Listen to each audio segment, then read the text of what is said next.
Let's talk about ground setting. And that's in effect. Good evening. I'd like to call to order a regular meeting of the Zoning Board of Appeals on Wednesday, September 10th at 7:30 p.m. Please rise for the Pledge of Allegiance. I pledge allegiance to the flag of the United States of America and to the republic for which it stands, one nation, under God, indivisible, with liberty and justice for all. Roll call, please.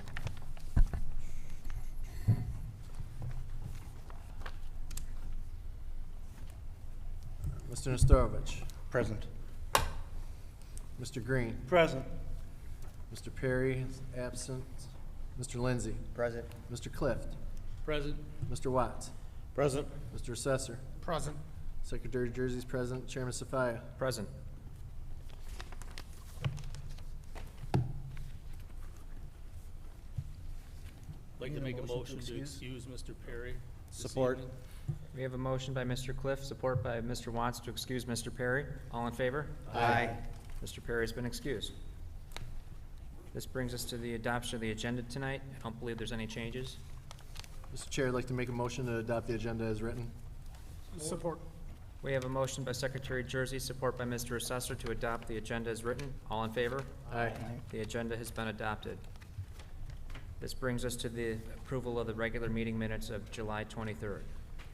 Mr. Chair, I'd like to make a motion to approve the regular meeting minutes of July 23rd, 2025, and postpone the approval of the minutes for August 13th and August 27th, 2025 to our next meeting, which will be September 24th. Having reviewed the minutes, I support. We have a motion by Secretary Jersey, support by Mr. Cook, to approve the July 23rd meeting minutes and to postpone the approval of the August 13th meeting minutes. All in favor? Aye. We have approved the July 23rd minutes and the August minutes have been postponed. This brings us to item 6. Item 6, applicant Roel Singh, Representative Roel Singh, common description 3828 Kevin. Variance is requested permission to, 1, expand the covered porch to a size of 28 feet, 2 inches by 6 feet, 169 square feet. 2, build a 13-foot by 25-foot, 325 square foot floor-to-room on the rear of the residence. 3, construct a 10-foot by 10-foot, 100 square foot gazebo in the rear yard not placed against any other accessory structure. 4, construct a 8-foot by 10-foot, 80 square foot shed in the rear yard not placed against any other accessory structure. Total accessory structure floor area, including attached garage, 357 square feet, expanded covered front porch, floor-to-room, gazebo, and shed to be 1,031 square feet. Is the petitioner present for item 6? Not seeing anyone, can we make a motion to move to item, Oh, wait, he's here. oh, great. Please approach. If you could please come up to the microphone. Could you please state your name and address?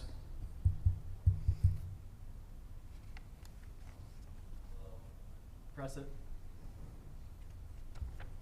There should Hello. be- There we go. Okay. Hello. The respected the members of the zoning board and my fellow citizen. Good afternoon, good evening, everyone. Okay. My name is Rahul Singh, and I live on 3828 Kevin Circle, Warren, Michigan 48092. Thank you. Please tell us about your request. Okay, I requested to extend the front porch, and there is the room in the back, in my backyard, so I just want to make it for the Florida room, because the family is getting bigger, so we need more rooms. So that's why I want to extend it, make that a Florida room. And also in the backyard, I want to set up a gazebo over there. So that's why I want to do some concrete, which is like, 20 feet by 20 feet, 20 feet long and 20 feet wide. And also I want to set up the shed in the back because I need it for, to keep the lawnmower and some some other tools over there because I cannot keep them in the garage. It, you know, it holds my space over there. And also, yeah, also the back roof I want to extend it because of the room, the Florida room. Thank you for those comments. This is a public hearing. Is there anyone in the audience who wishes to speak on this item? Not seeing anyone? I close the public portion of the meeting. I will turn it over to Secretary Jersey. We do have one email that we'll read into the record from the neighbor. Thank you, Mr. Chair. I don't know if it's an actual neighbor. She doesn't give her address. It's from a Cindy Seraphin. It's in regards to item 6 regarding 3828. Kevin, it seems to me that since there are so many additions to the backyard of this property and all structures exceed the square footage as listed in the ordinance by 3 times the allowed amount, this should be denied. There are ordinances for the city for a reason, for continuity of residential properties, and I believe that this should be upheld. That's all I have. Thank you. This time, I'll turn it over to the board for discussion. Mr. Chairman, point of order. Mr. Cliff? To the city attorney, it's my understanding anybody appearing before this board to be heard for any matter has to provide their name and their address for the record. So with that being said, I question the validity of entering that statement into the record this evening because this individual did not provide their address of residence.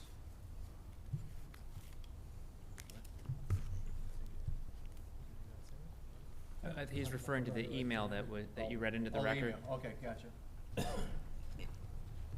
With that being said, without the address, I mean, there's no way to know that they're within the allowable feet to object, but, I mean, typically notice is only sent out to those persons.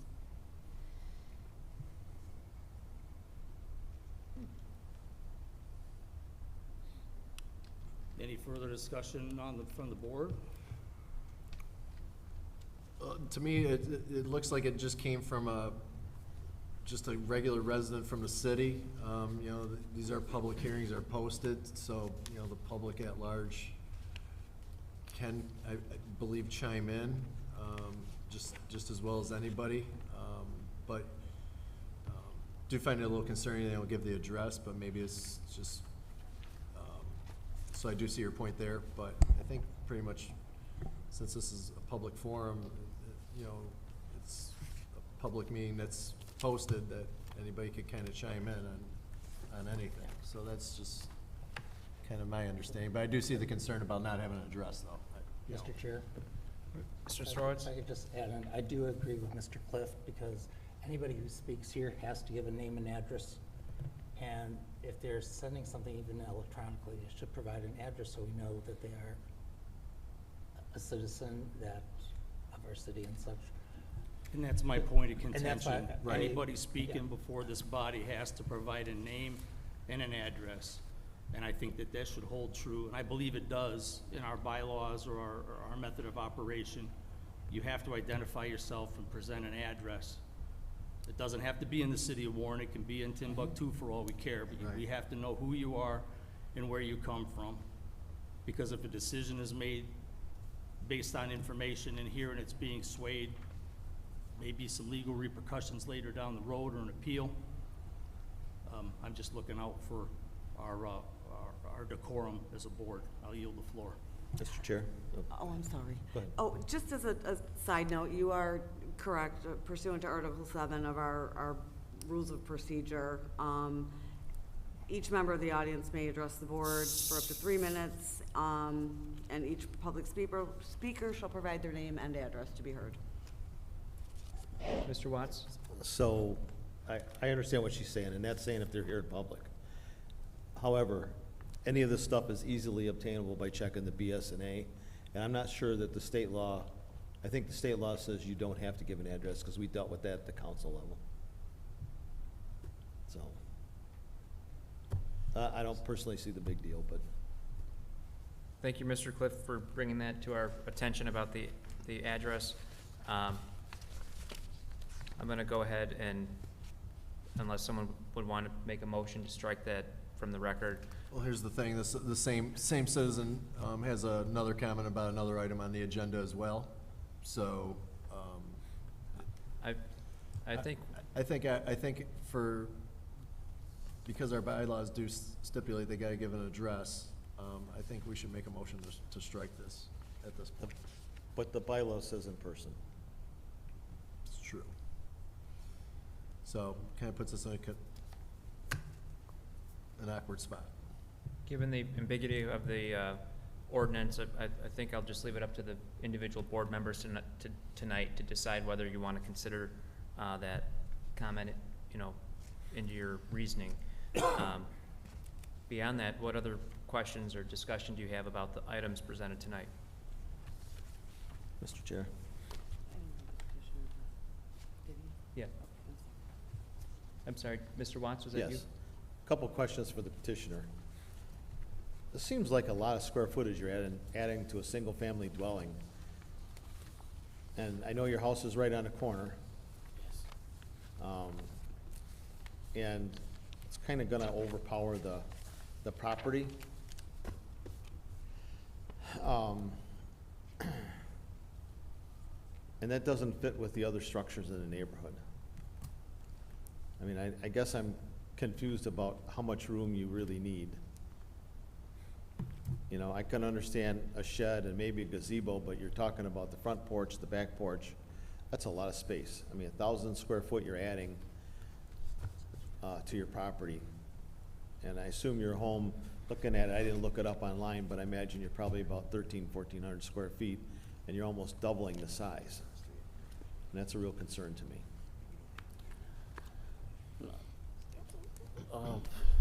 I don't know, I think I do have like a lot of space in the back, but I talk to everyone, like pretty much everyone in my neighborhood, and they say, they encourage me, they encourage me, like, if you do that, the house will look good, the neighbor will look good, it will bring the values for the neighbors, and also, I mean, I know everybody has a different perception and perspective. I mean, this is my perspective.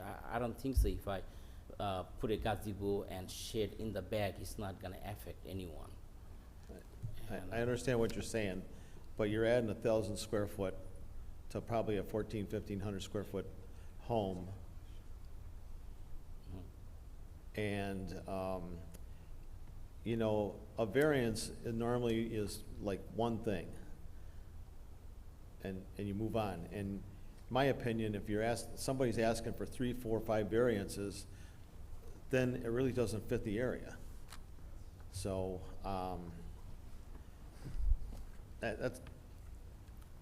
that's really all I have. I'll be a no vote on it, so. Mr. Watts, I have a little bit of a different opinion. I'm just kind of looking at these one by one. The first item to expand the front covered porch, I drove by the property. The porch goes about 2/3 of the way across the front of the house. I don't have a problem with expanding the concrete for the porch to the end of the house. Like, there really aren't other examples on that street, but other streets in Warren close by have the front porch running the span of the front of the house. So I don't have a problem with that. Having the roof go over that porch extension, I think, is important because it gives, some continuity to the front of the house. It makes it look more, appropriate and substantial. The Florida room on the residence, I'll come back to that in a second. That was where my hiccup was. The gazebo in the backyard, we often grant gazebos. This seems in line with other gazebos that are popping up in the neighborhood. And the shed, the same thing, as long as it's behind the principal, or the sight line from the road, I don't have a problem with the shed. The Florida room, I understand the concern about, adding so much square footage onto the home with other things going on in the backyard. So that's where my hesitation is mainly with the Florida room, not the other 3 items that are being requested. Are there other comments or opinions from the board, Mr. Chair? Mr. Lindsay? So I think I feel similar to your comments there. I really have no issues with extending the front porch. Now, if it wasn't there it'd be a little bit different, I think, but it's kind of adding to what's already there. I have no issues with the gazebo, obviously, as long as that's on either a cement pad or we're building a rat wall like we need. I'm fine with the structure. Same thing with the shed. I don't see any type of shed back there right now. I don't know, I guess it'd be a question to petitioner. I don't see a garage. I haven't driven by your house. You have, I guess, the garage is attached to your house? Yes. Okay. Yeah, I mean, the shed is a reasonable sized shed, so I don't have any issue with that. And then I really don't have an issue with the Florida room. I know when we are totaling the square footage of what's being added, it adds up, but I think all of it's tastefully done and it's within reason. It's just all at once. So I don't think a Florida room is going to hurt the property. I don't think it's gonna hurt the properties near it. So I would have liked to see a drawing of what some of this looks like. We don't have that, but assuming that it's gonna be professionally done, I mean, I really have no issues here. Yeah. Mr. Chair? Mr. Storowitz? I have one question for a petitioner, because I know you say that the roof, like, the roof is being extended both in the front and the back. Are you re-roofing the whole house, or is it gonna be just, I'm just wondering if the part that's being extended is gonna be a different type of roofing shingle, or how's that gonna look? Okay, the front porch, I have the porch already. Okay, it's like halfway. Yeah. Right, I just want to extend it a little bit to the corner of the wall. So over there, I don't have the roof. It's just gonna extend it like like 3 feet or 4 feet, the roof. So it's gonna cover the extended porch. And in the back, the Florida room, I do have the room already, okay? I do have the room, I have the ceiling and everything. Only thing I have to do is just build a wall on 2 walls from 2 sides and put the sliding door. And so that will make the Florida room. I don't have to, the roof is already there. Roof is already there. So it's just an open room, so I just want to close it and make it Florida room. So in the winter time, my kids can go there and play. So they cannot go outside because it's get bitterly cold. So if I make that a room, Florida room, so in the winter time at least they can go there and play. And also the shade, the like 10 by 8 shade, I can buy it from the Home Depot. I just want to set up one in the back, so I don't have to keep the stuff in the garage. So it's holding my space. I cannot park my car in the garage, like the lawnmower, blower, stuff like that. And my kids can't even go in the garage because they always smell gasoline, and it's not healthy either. So that's why I just want to put those 10 by 8 shed in the back, so I can keep my accessories over there in the shed. Mr. Chair? Mr. Green, just one moment. Are you saying that you added on to the roof already as part of this project, or the roof just from the beginning of when the house was built? Yeah, already roof like is that? Yeah, roof is already there. Okay, when the so- house was built. Okay. The Florida room, yeah, the roof is already it's open room. The Okay. roof is there. I The- just want to. It has like 2 side wall. The and roof overhangs the Over, back, right, and there's right. concrete on the ground? Yes, sir. Okay, so And you, I just want to build 2 walls, so it will make a Florida room. okay, The roof is already been there. okay, that changes my opinion. I can get behind the Florida room if the roof is already there. Mr. The roof Green? is already there. So it sounds like that you want to extend the back roof, though. Is that correct? Not to extend the whole roof.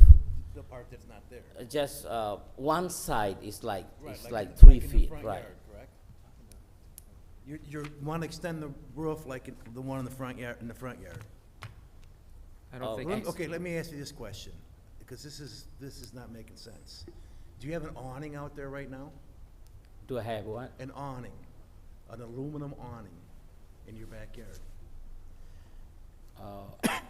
I'm sorry, I did not get it. Well, you have you said you're gonna put a Florida room in. Right. A Florida room's not taking an awning and putting walls on it with a sliding door. I'm trying to, because one of the board members already indicated that if it's quality work, it's gonna look good, but it's not making sense. So on the back porch, you have an old porch that's 14 feet, 2 inches long. You want a roof and porch will be extended by 6 feet, 14 inches. So you're taking the hard roof and extending it all the way across the back. It's like This is right only, here. It's right here. it's extended only one side. I meant but 5 feet. You're gonna extend the roof 5 feet. Roof Mr. and room will be. Mr. Green, are you talking about the rear of the property or the front? I'm talking about the rear of the property. I'm a no vote on this. It just doesn't seem like it's well put together, and it looks kind of piecemeal to me, so. And plus, it doesn't meet the criteria. I want to just clarify. Hmm. The roof on the back of the house currently extends out past the Yes. back of the house. How Yeah. far does it extend out? It's only one side. Okay. One side is like 4 feet. The roof extends 4 feet over your patio. Right, only one side. Its roof is already there, but I don't know, I have the drawing if I can show it to you.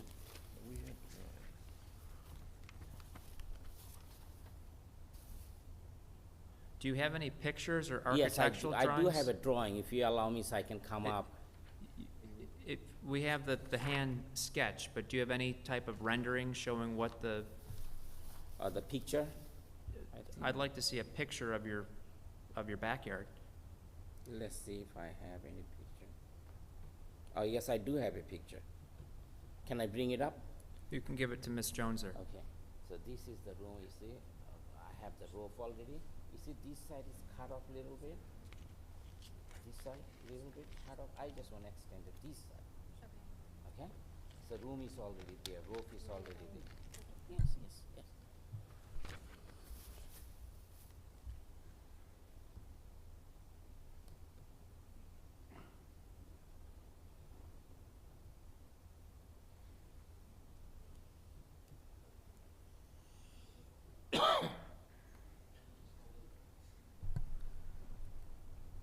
Yeah, I drove by it. Thank you. You see, one side is cut off a little bit. I just want to extend it that side a little bit, like 4 feet. Okay, got it. That makes sense. It's just this much. Right. Okay. A roof is already there. Is that picture the front or the back? That's the rear of the home, right? Right. Okay. Okay, That's the Florida room I want to be. that makes sense.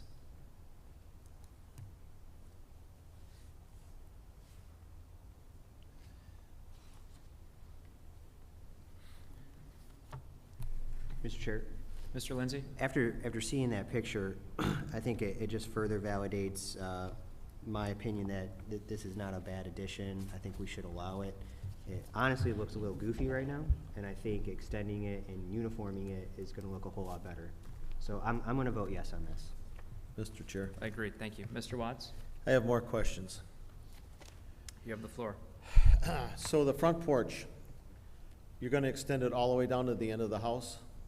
Yeah, to the wall. And you're not gonna have any overhang over the porch then?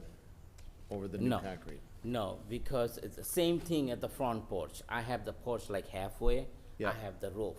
The rest of the halfway, I want to extend it. I want to extend the roof too, so it's gonna cover the porch. Oh, so you are gonna extend the roof? Yeah, just a little bit, because all, Well, it's not a little bit, that's quite a distance across there to the end of the house. Second question I have is on the back porch. Looking at your picture, there's some concrete there, but off to the sides, there's a patio block. Now, underneath that concrete, is there a rat wall? Is there a rat wall in there to support that room? I think so, because there's a concrete all over. Mr. Chair, to Mr. Watchpont? And the concrete was already there when I bought the house. I know, but there's code for a room that you have to follow.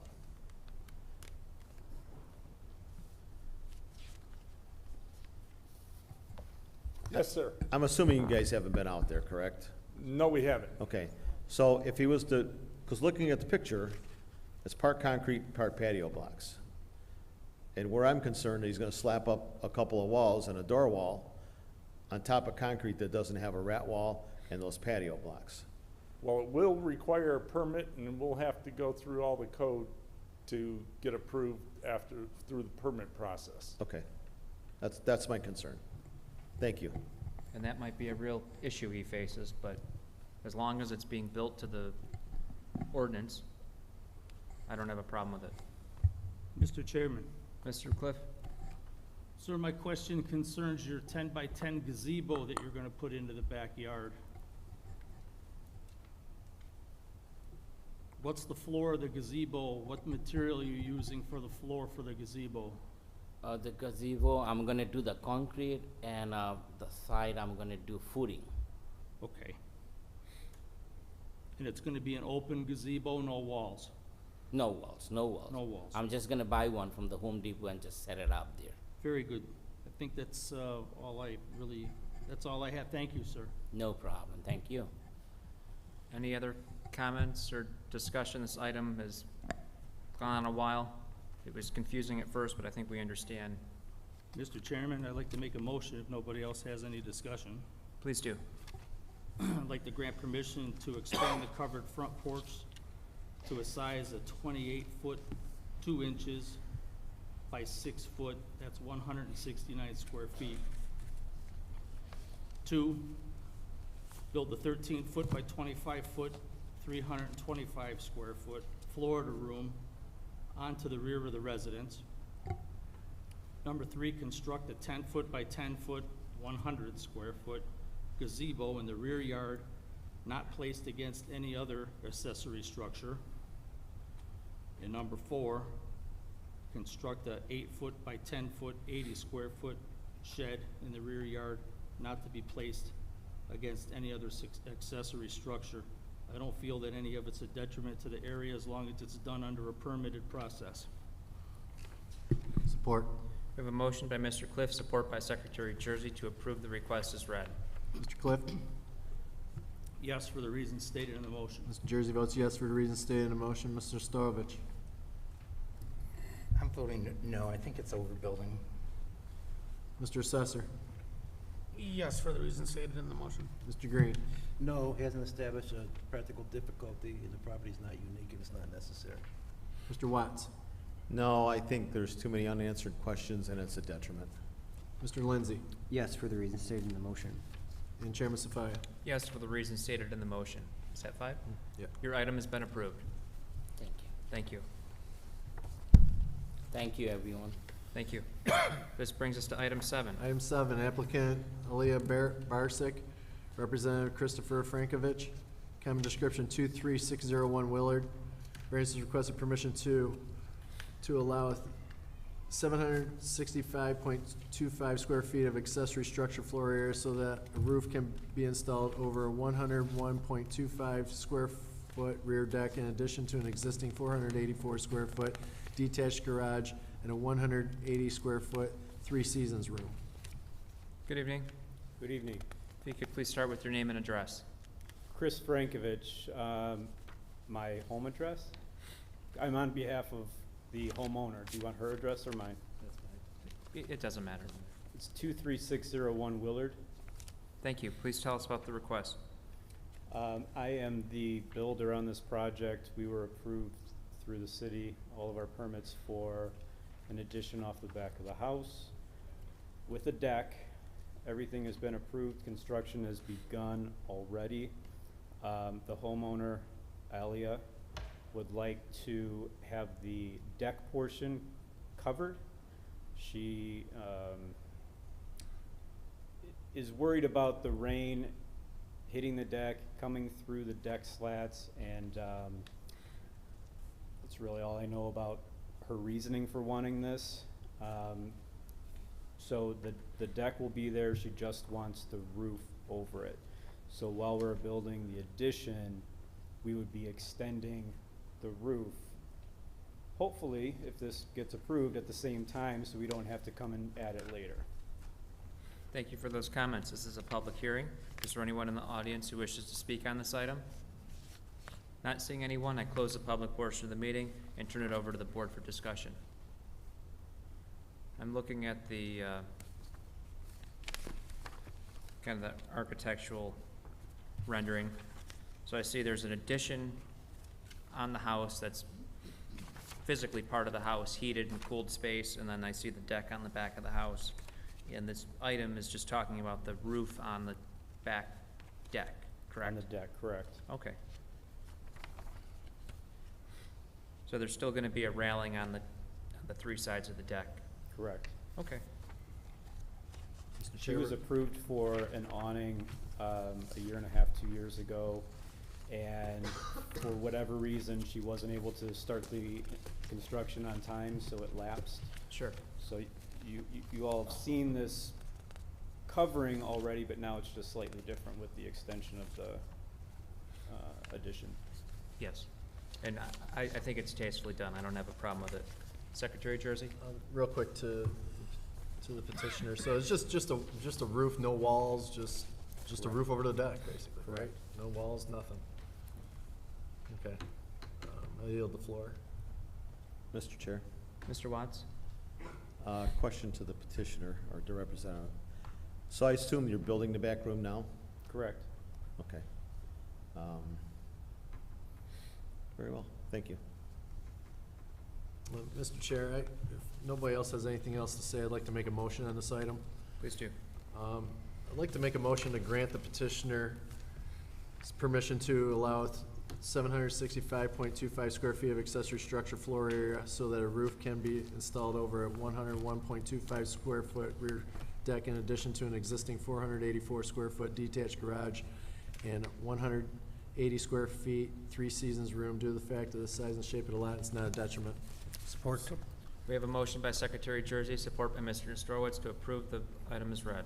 Mr. Jersey votes yes for the reasons stated in the motion. Mr. Storovich? Yes, for the reasons stated in the motion. Mr. Assessor? Yes, for the reasons stated in the motion. Mr. Clift? Yes, for the reasons stated in the motion. Mr. Green? Yes, for the reasons stated in the motion. Mr. Watts? Yes, for the reasons stated in the motion. Mr. Lindsay? Yes, for the reasons stated in the motion. And Chairman Safaya? Yes, for the reasons stated in the motion. Your request has been approved. Thank you. Thank you. This brings us to item 8. Item 8, applicant Corey Petros.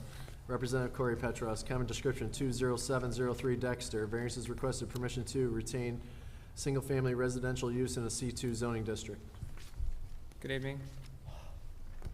Please be a little higher for me. Good evening, guys. How are you? Good. Please tell us about your request. Yep, well, Corey Petros, address 20703 Dexter Boulevard, Warren, Michigan. Thank you. Yep, I purchased this house not too long ago, and I recently found out trying to obtain a mortgage that and this is all new to me, so bear with me. It's zoned as a Z2 commercial. It's been long existed as a residential house, but under current zoning regulations, if destroyed by a fire or other acts of God, it cannot be rebuilt as a residence, and also some language, I think it's city related. If there's 60% of damage, I can't rebuild it as a single family house, which causes hardship, obviously. So I'm looking to get that approved, the use, I believe it's called use variance, to be able to, if something happens to my house, God forbid, that I can rebuild it as a single family house. Thank you for those comments. This is a public hearing. Is there anyone in the audience who wishes to speak on this item? Not seeing anyone, I close the public portion of the meeting. Before I turn it over to the board, I apologize for not catching this earlier. This is a use variance, unlike other non-use variances. So the use variance, as you might know, requires 6 yes votes instead of 5. Okay. We're I absent. didn't know that, but yeah. We're absent 1 member tonight, so we Okay. usually give petitioners the opportunity to reschedule for a full board. So if you'd like to do that, I'll allow that, otherwise we can proceed tonight. We can proceed. Okay, thank you. At this time, I'll turn it over to the board for discussion. Mr. Chair? So I drove by the residence, and God bless you for buying it. But it's a unique property for sure. I mean, no driveway, right up against the alley. It's, Yep. it is unique, but, we kind of saw this come before something similar a couple of weeks ago, the same magnitude, and, I really don't have a problem with this. It's kind of unfortunate that, you know, it wasn't disclosed to you at selling and things of that nature, but, you know, buyer beware, they say, type of thing. Yeah. So, you know, in order for him to have some kind of relief from it, I think temporarily this would be the way to go now. But I don't have a problem with this, and I'll yield the floor. Mr. Chair. Thank you. Mr. Watts? I drove by there as well. It is kind of an odd situation. I take it that you're buying this to fix up and rent it? Correct, yes. Okay. And that didn't come out when you bought it, that it was, It did not. Title company didn't catch it. No one told me. No, I was getting a loan on it, and the lender says you can't get this loan. I said, what do you mean you can't get this loan? He says it's zone commercial C2. The lender, you can't get a loan on this anywhere. And the other issue is if something happens to it, I can't rebuild it as a single family house, which it's been a single family house, what, since '53 or something like that? yep. So that's, yeah, it literally just popped up a month and a half ago. Mm. And I want to try to protect you at the same time. Yeah, And they're telling you if you get a variance, that'll cover it? correct. Yeah, that's what the lender told us. Yeah. Okay. And I got a question to Mr. Watchpoint, because in my mind, I'm wondering what happened. How do we wind up with a home and being a C2 there when everything around there is residential? Any idea? Well, this has been zoned that way since the city's been a city. So it's been non-conforming ever since. And prior to 2008 or 2012, basically they were given mortgages, didn't matter on how the property was owned. They didn't look at that much. So any other transfers, oh, sorry about that. Any other transfers prior to that were never looked at that close as far as the non-conformingness. And that's why it's continued to this date. And now he's getting a mortgage on it, the mortgage companies. I'm doing a lot of zoning verification letters on a lot of these as well, and that's why you've seen them the last couple times. Okay, all right. And maybe seeing more too. Okay, all right, thank you. I appreciate the education. Yeah, I didn't know. Apparently, the whole row of houses along that side, I think his name was Brian at the city, mentioned like all these are the same issue. So when they ever do come up with a mortgage, you're gonna have to come up with the same situation. The whole here. block? Yeah. I believe it's the first 3 or 4 lots. Wow, okay. I've never ran into this before. I didn't expect this to pop up of anything, to be honest. That's okay. I understand, so. Yeah. Like I say, I appreciate you buying a home and, fixing it up, so. I'm all set. Thank you. Thank you. Any other comments or discussion, or would someone like to make a motion? Mr. Mr. Chair. Chair, Mr. Cliff? to Mr. Watrapont and the petitioner. So I'm holding a building permit that was pulled on that property from July of 1962 that designates it an R1C. As we've gone through and everything else, we found a lot of these that where houses or additions were put on. It was an existing house. They didn't have computer systems back then, and they looked it up quickly, and I believe they saw a house there and they made it R1C because most of the other area in there is R1C, and I don't think it was looked at very closely. And with the technology we have today, that's the only excuse I have. What's the R1C? Single-family residence.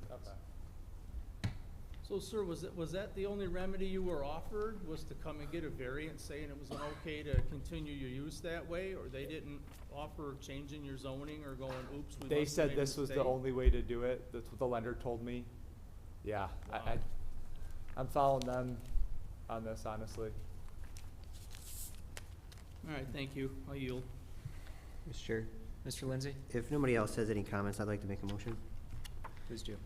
I'd like to make a motion to grant the variance requested to have permission to retain a single-family residential use in a C2 zoning district. I don't believe it's the petitioner's fault. It's not a detriment to the area. Support. We have a motion by Mr. Lindsay, support by Secretary Jersey, to approve the item as read. Mr. Lindsay? Yes, for the reasons stated in the motion. Mr. Jersey votes yes for the reasons stated in the motion. Mr. Starovich? Yes, for the reasons stated in the motion. Mr. Sesser? Yes, for the reasons stated in the motion. Mr. Clift? With reluctance, yes, for the reasons stated in the motion. Mr. Green? Yes, for the reasons stated in the motion. Mr. Watts? Yes, for the reasons stated in the motion. And Chairman Safai? Yes, for the reasons stated in the motion. Your request has been approved. Thank you, guys. Thank you. Good luck. This brings us to item 9. Item 9, applicant Merced Zevic, Representative Hersham Turk, common description 27643 Shaner. Variance is requested permission to construct 2 minarets, religious symbolic towers in the front setback that are 5 feet by 5 feet at the base, 35 feet in height, into within 23 feet of the front property line along Shaner.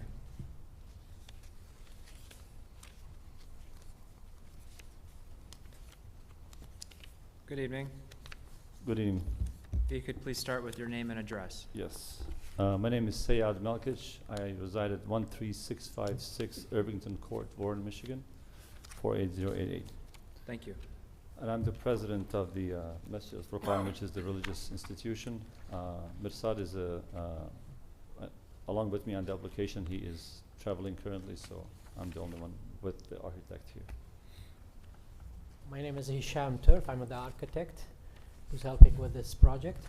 I reside in 6340 Peacock Drive, St. Troy, Michigan, 48085. Thank you. Please tell us about your request. So we submitted a request which was approved on Monday by the planning department with certain items that they wanted us to take care of and which we agreed to take care of on Monday evening here.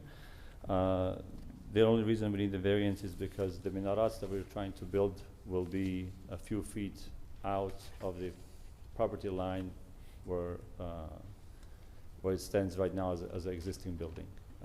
We are building, our base is 5 by 5. It's a circle base and 2 minarets. So it's not along the entire perimeter of the front of the building, just the 5 by 5 2 structures. And it's really many members and people who've lived in the Warren area did not even know it was a mosque.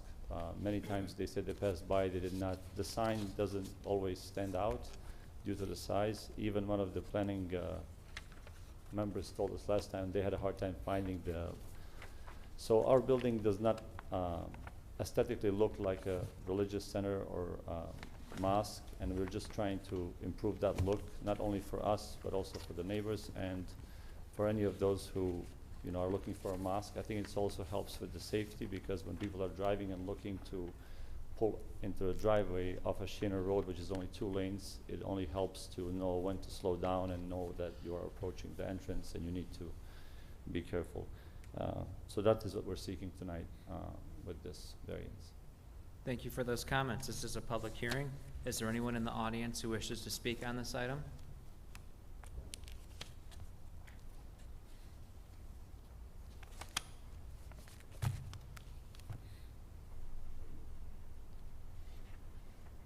Good evening. Good evening. I'm Barbara Wyatt. I live in Warren, 13243 Yvonne Drive, Thank you. right around the corner from the mosque. My problem is, and I'm afraid of, is they don't really have enough parking in the facility now. They're only going to get bigger, not smaller, we hope.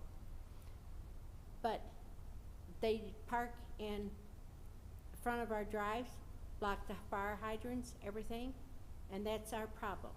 We have kids that's autistic and blind and deaf on our street. When they're, and they have no control over it, I understand, but when they get out of Mass, they fly around and I get video. I mean, they literally fly around the circle. They're in and out. They don't have the parking amount now, because after so many cars, they have to block their driveway off. Now he's saying there's only 2 lanes there on Shaner, but it is hard for us to try to get around, or if you want to go down Diane, which I learned by going to get my husband's prescription, coming back home, their people from their Mass was parked along Diane, bumper to bumper. I had a truck, 8-foot bed.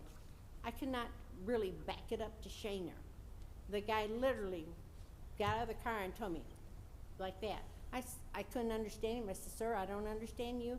You don't understand me. So I called the Warren Police for it. they had him to back up only 3 cars in the driveway. And then I got on my way home. But my thing is the parking. They don't have the parking spots now. They're gonna get bigger. They want to recognize them, you know, so it's gonna get bigger. It's not gonna get smaller. So the parking is gonna be the problem. They have the parking now. They're parking in, we have, what is it, little subdivision there, condos. People are parking in their parking lots, and they've been told, don't. But you can't stop them. We've been nice enough not to have the police to have them towed away. But they gotta do something about their parking before they can try to bring in more people. That's my issue. I thank you. Thank you. This is a public hearing. Is there anyone else in the audience who wishes to speak on this item?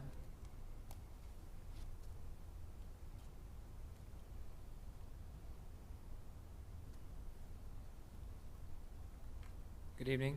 Good evening. My name is Muhammad Tahir. I live in 13763 Gray Avenue. I moved on this community almost 4 years. I go on this mosque, I never have any issue. Always they helpful and they clean the mosque, everything is great, looking great over there. I just want to say that they have any issue. I did not see any issue for the last 4 years. Thank you for those comments. We'll take them into consideration. Thank you. Are there any other comments? You can approach, please.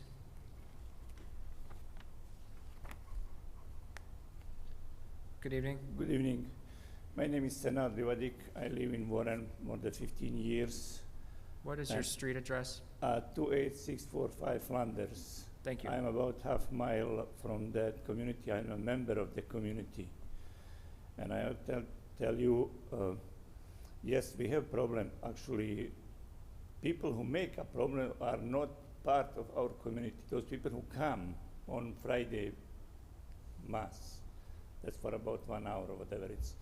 In every event, we have problem with the traffic. Usually, if it is a basketball game or any school event, we have problem with traffic.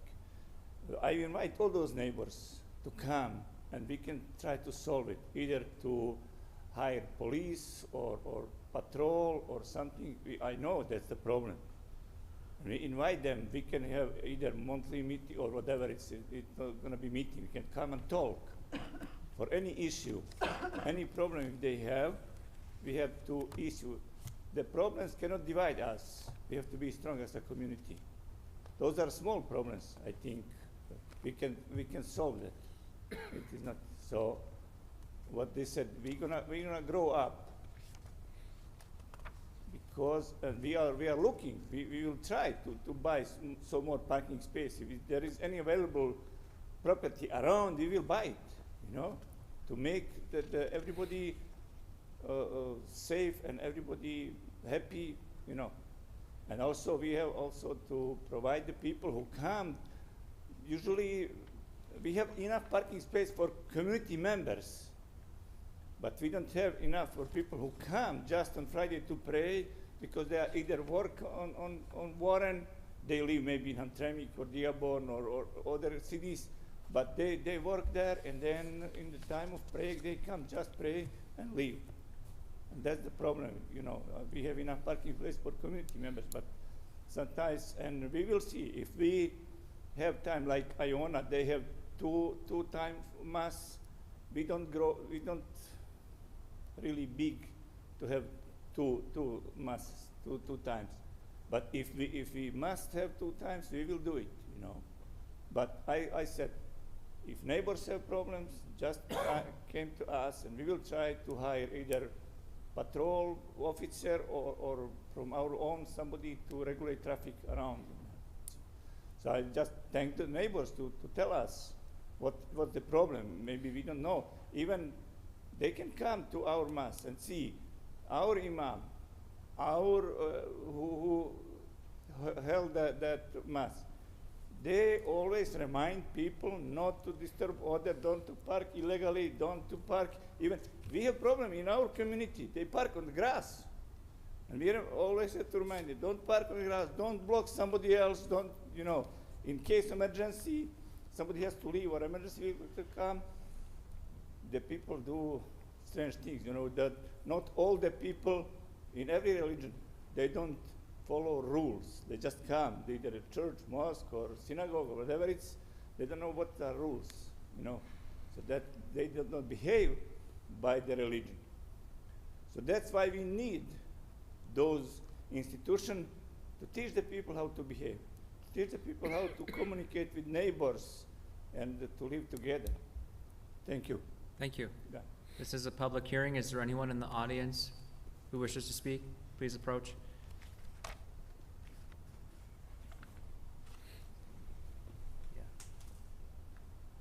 Good evening. Good evening. Your name and address, please. Yes, my name is Senaid Zekovic. My address is 15158 Airthorne Drive in Sterling Heights. I am a member of this community, of this mosque, so I'm here to support it. I've been member for the last 9 years. I have been part of many work activities. So speaking on that note, we had many projects where we came and being really nice neighbors. One of the examples is when we did our arborvitaes planting around our property, one of the neighbors noticed that we had nice, good potting soil, and there was older couple, they had a hard time to even go to the store. So I helped them out, got them, you know, a few buckets of nice potting soil, brought them, you know, to the garage, and they're like right next neighbors. And several years ago, one of the streets that our neighbor lives on, they had a construction, total pull out of the old road. They trying to replace, they replaced the whole concrete, and that took over a month. And few of the neighbors that live right behind our property, they actually used our parking that we have spare at the spare building to park overnight because the roads was all pulled up. So we're really trying to be really good neighbors and help out. And I understand, you know, their concern, and their concern is honestly the Friday prayer, which is, our prayer is from 1:30 till about 2:05 roughly, and that's the only time when there's a little bit of congestion, and we're trying really hard with volunteers to control it and do what we can, and we're going to continue, and we want to talk to them. At the last meeting, we talked to them in the hallway on some of the neighbors. They're not here today. I guess they're maybe happy that we're going to be talking to them. They have our phone numbers, so we're working on that note. But on the main point, these minarets, they mean so much to us because a mosque without minarets is honestly, you can't really even call it a mosque because they are a very strong symbolic thing. Like my kids, I have 3 kids. When we go to my, you know, birth country, when we go to visit family, and we see mosques around there, every one of them has minaret. That's like the first symbol of the mosque. Without minaret, it's just a building. And honestly, when we do this work, you know, we're gonna improve the whole front. The porch is gonna be, of course, replaced. The landscape is gonna be improved. So appearance is gonna be really much nicer. It's gonna bring value. It's gonna be something nice to look at when people walk by, you know, or drive by. So we really hope that you approve this for us. And we are, like I said, willing to work with our neighbors continually to improve and do everything possible so everybody's happy. Thank you. Appreciate your time. Thank you. This is a public hearing. Is there anyone in the audience that would like to speak on this item?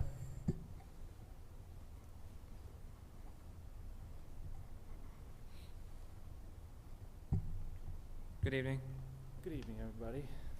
My name's Muammar Lojo. I live at 30653 Cedars Drive. And I'd like to share why this mosque means so much to me and my family. My mother, who's in her mid-60s, and my aunt, who's even older, they come here regularly to pray and feel connected to the community.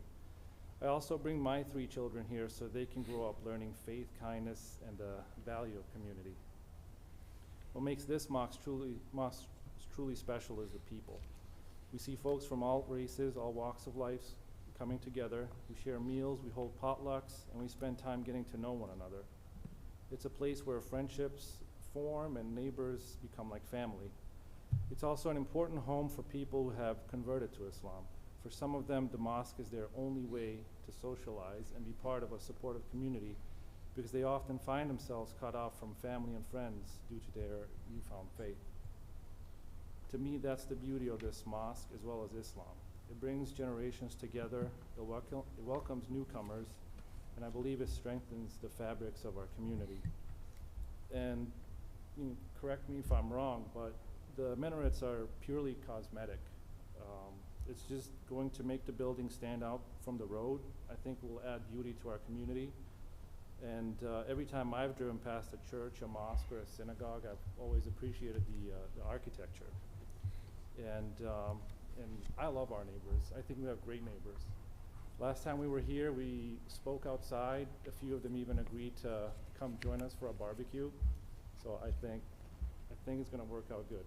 And I respectfully ask for your support in improving the mosque minarets so it can continue to be a place of peace, unity, and belonging for everybody. Thank you. Thank you. Is there anyone else in the audience who would like to speak on this item?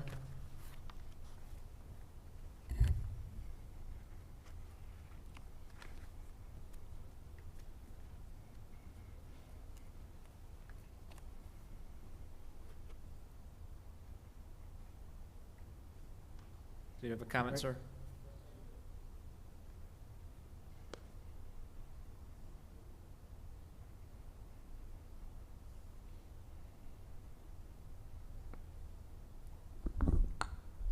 Hello? Good evening. Good evening. I just gave her some videos for you to look at. It's like 13 to You're- 43, Yvonne, sorry. What is your name, sir? Ron. That efficient? Your first and last name for the record, please. Do I have to? Is it- Blaze. I'm sorry? Blaze. Thank you. Your comments. The street, there's two issues. There's one of the capacity and there's one of the parking. We'll start with the capacity because basically I counted 240 people in Montgomery Ward's house. Basically, I got parking for 35, according to the individual that owns the property or the imam. So 35 for 240 right now in Montgomery Ward's house. That's the first issue, and once it gets those 35, in those pictures, you'll see it more or less, they chain it off, then they put cones out. And then the people pulling up, they stop in the middle of Shaner, and basically they're sitting there trying to turn in, and that's a traffic jam right there. Second of all, they push them into the neighborhood, like I just said, after 35, they push them into the neighborhood. Well, you can't get up or down that street. I mean, it's one way only. You can either go in or you can go out. You can't go both. So that's the biggest issue as far as more or less the capacity and everything. But Thank if you wanna see 'em- thank you for those comments. No, we're not going to allow exhibits from an audience member, but thank you anyway. Any other comments from the audience tonight? At this time, I'm going to close the public portion of the meeting. I will let Secretary Jersey read one or summarize one email into the record. This is the same person from item 6. There's no address. I'm going to let Secretary Jersey read it into the record, and it's up to the individual board members tonight if you want to consider this letter into your opinion tonight. So again, it's from a Cindy Seraphin, in regards to item 9. She believes allowing this variance to erect the minarets on this property would only not be conducive to the aesthetics of the neighborhood, but again, is also against the ordinance. I have watched the planning commission meeting that was held earlier this week, and there were several complaints about this property in regard to parking problems, lack of respect to personal property of City of Warren residents, backup of traffic on Shaner Road, which causes a safety issue of drivers. I also have friends that live in that area. They are highly concerned with the issues that this facility is causing in the neighborhood. The owner stated he closes off the parking lot when full in case there is an emergency vehicles needed to get in, quote unquote, but has complete lack of regard for the neighbors who live in the area with the same concerns.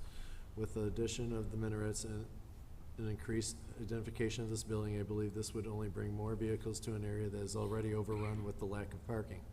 The owner stated at planning commission meeting that there are 35 parking spaces at the site, but then stated they have upwards of over 200 people in the building at one time. Again, erecting 35-foot high minarets in an area that is highly zoned as residential would not be in the best interest of the residents of the city and in the area, and would be acting more so for transient people that come into the city rather than residents who have invested in their property. There are 2 mosques in the area that I live in, and there are also major traffic concerns that arise due to events that are held. Again, there are ordinances for a reason, and all should abide by those ordinances. I do hope events that are held, again, there are no ordinances for a reason, and all should abide by those ordinances. I do hope that all commissioners will take into consideration the concerns of many neighboring residents regarding the property. Although I'm not able to be present at this meeting, at a previous zoning meeting, Commissioner stated there was no correspondence from residents regarding an item that clearly should not have been granted a variance, and so he felt that it was a non-issue and was granted. Therefore, I'm submitting my concerns regarding these items on the agenda. Cindy Serafin. Thank you. Mr. Chair? At this time, I'll turn it over to the board for discussion. Oh, yes. If Secretary Jersey could please summarize the planning impact statement into the record. Thank you, Mr. Chair. Sorry about that. According to the Planning Commission and Ron Worth, after review of the request, no issues were found to impact the budding local or general public. Thank you. Before I turn it over to Mr. Watts, I just want to remind the board tonight, there's nothing on this item tonight about parking. There's no parking variance on the property as far as I can see. The planning impact statement, I didn't actually go into detail with it if there is a review of the parking, but I just want to remind the board tonight that we're discussing just the setback and the 2 religious towers, so we should keep our discussion on topic. Mr. Watts? Mr. Chair, I think you're wrong on that, because there's a problem over there. I watched the planning meeting on Monday night, and I'm glad I did. There was about 25 residents from that neighborhood there that are being overrun. There was some statements made at that meeting that were not true. I did my investigation on it. I don't know that those people were notified that this was going on tonight. There's a definite problem over there. And they're creating a danger to the neighborhood by not being able to get emergency vehicles into that neighborhood with that parking on those streets. They're parking on people's driveways in those condos. They're parking on people's driveways on the side streets. They're walking through their yards to go to the place.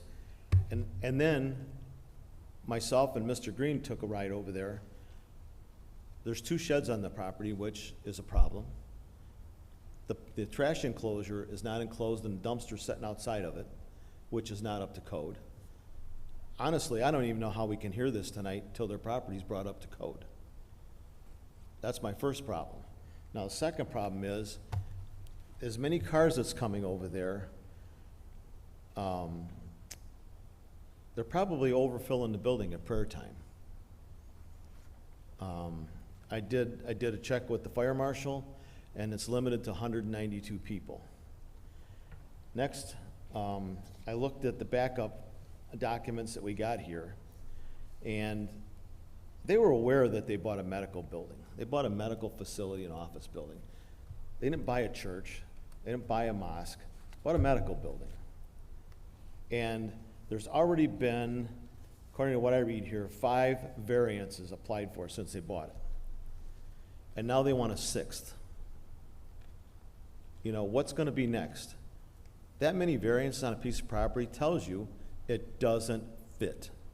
Period. End of story.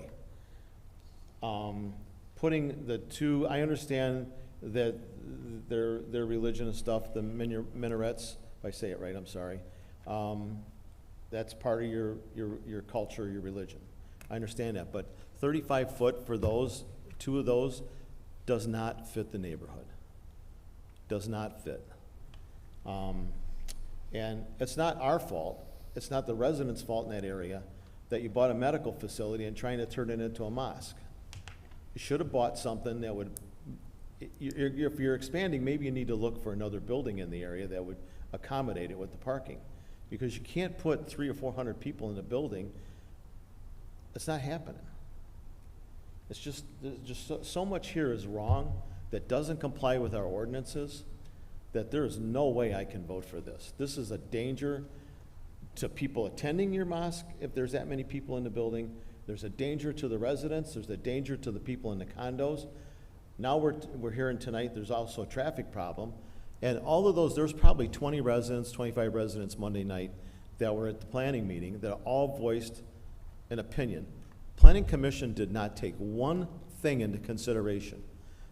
It was said that they were in violation on the shed. It was said they were in violation of the dumpster enclosure, the traffic problem. They took in no consideration to that at all. This is not right. May I, No, I'm talking right now, sir. It's my time. when you're done, I'll wait till you're done. And like I say, I read your statement here about you bought a medical facility. That's exactly what you bought. You don't get to keep changing it, because you're encroaching on the neighborhood. And that's not right to those people. That's a danger. You know, the one lady had to have the police out there. They shouldn't be putting through with that. They shouldn't be putting up with that. I wouldn't put up with it in my neighborhood, and I don't care what religion it is, I wouldn't put up with it. I wouldn't put up with it whether it was a restaurant. So, I think everybody needs to know what's going on over there. I'm glad I watched the planning meeting. It really enlightened me that there's a problem over there, and like I say, I went over there and I looked at it, along with the rest of the stuff on the agenda, and there's definitely a problem, so thank you. Mr. Watts, I don't disagree that there's definitely a parking problem, there's definitely a traffic issue, but what I disagree with you on is that there's something that zoning can do about that. They're here tonight about this petition for these certain religious towers, and the points you raise are legitimate, but it goes back to enforcement. I mean, if they have 30 parking spots, or 35, or however many they have, they can only park in those spots, and it's simple. I mean, it's lack of enforcement. Why isn't a police officer going out there to ticket illegal vehicles, to tow illegal vehicles? That's ridiculous. I don't disagree that with the religious towers necessarily. That's fine. If you want to have those, I think that's your right to do so. But you have to know up front that your facility sounds like it's too small to accommodate the growing community. How are you going to rectify that? So I understand what Mr. Watts is saying and the concern some of the neighbors are having with the parking and traffic. That has to be very frustrating for them. But I'm going to give you an opportunity to respond. How are you going to address the shortage of parking and the traffic? I know you mentioned you might have a volunteer out in the street or a police officer patrolling at your mass time, but do you have room for more Mr. Chair, make a point parking? A point of order. I mean, this is the board's time to discuss. This is the board's time to discuss. I really don't think it's. I do have to. Mr. Green, I We're want gonna get banter back and forth, because I have a comment to make on the fact that these other issues do apply to this particular variance. The fact of the matter is, the petitioner himself said that part of the reason they want to put these structures up is to attract more, I don't know what the right word is, business. And That's not what I said. Okay, I'm gonna give this is a publicly recorded. Sir, this is our time. This is my It's point. publicly recorded time. You've allowed this now. Mr. Green, I'm going to give him a moment to Why? They've respond. already had their chance. No, because This is wrong. I'm the chairman.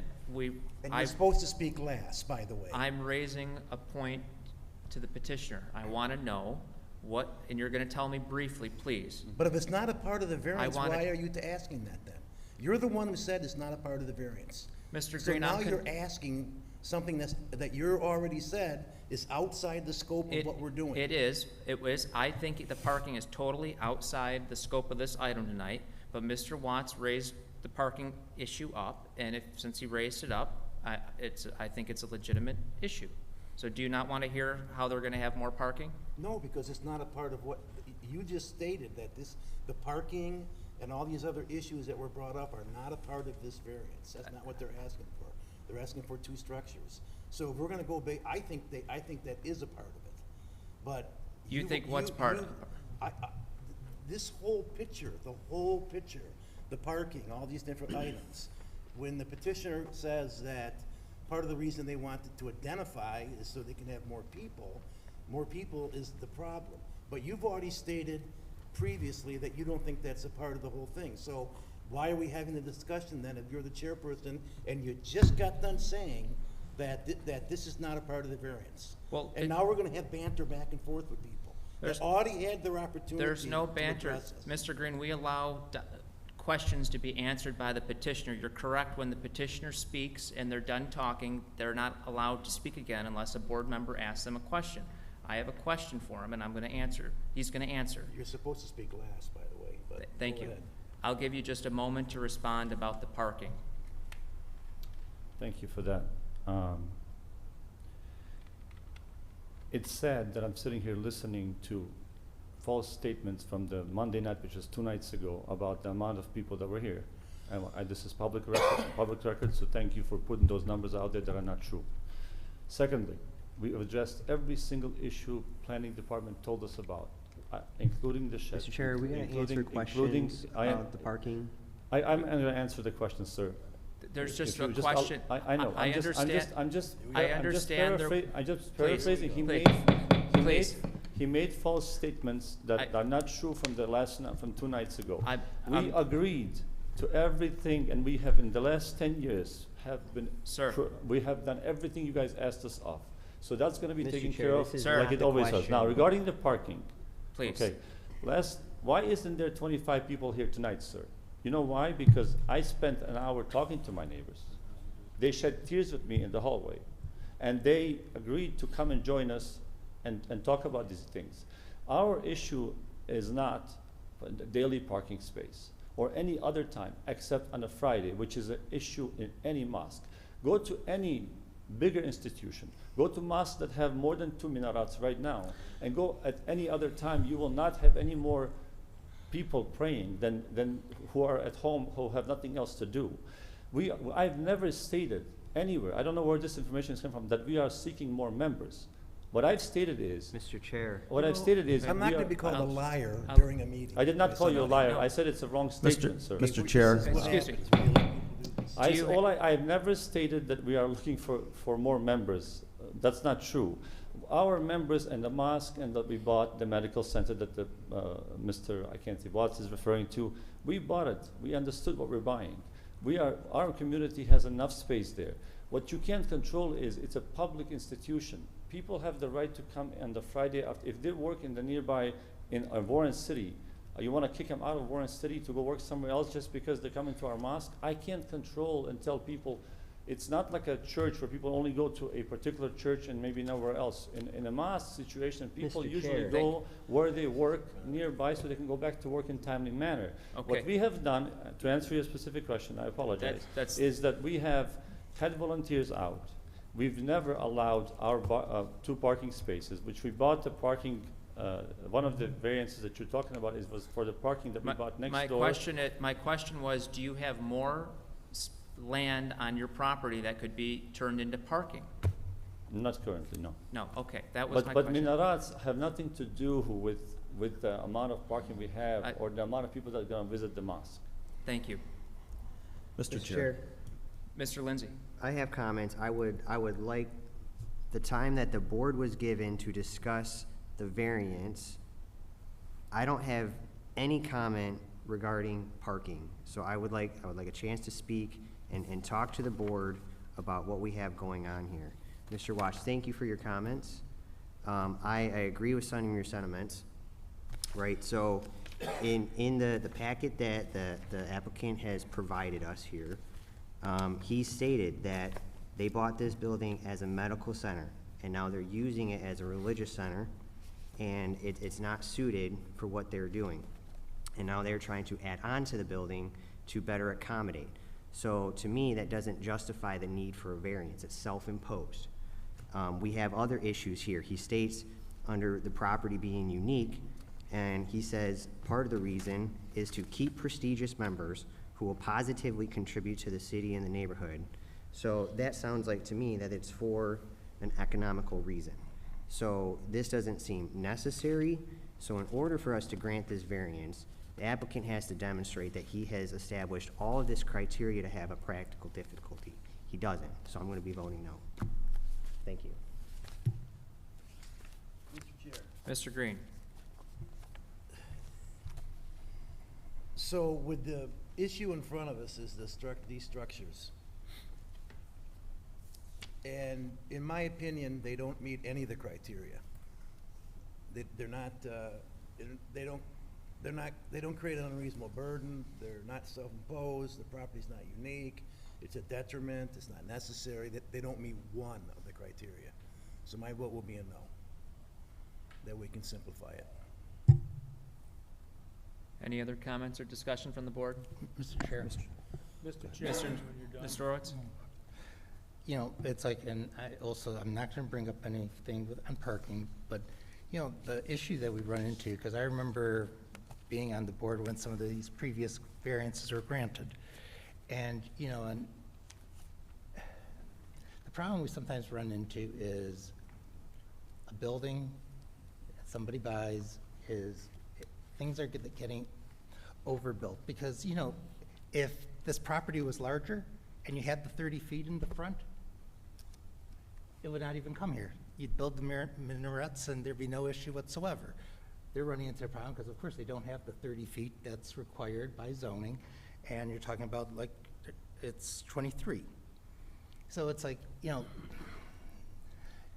it's what we run into when there's a building that somebody's trying to use, knowing that now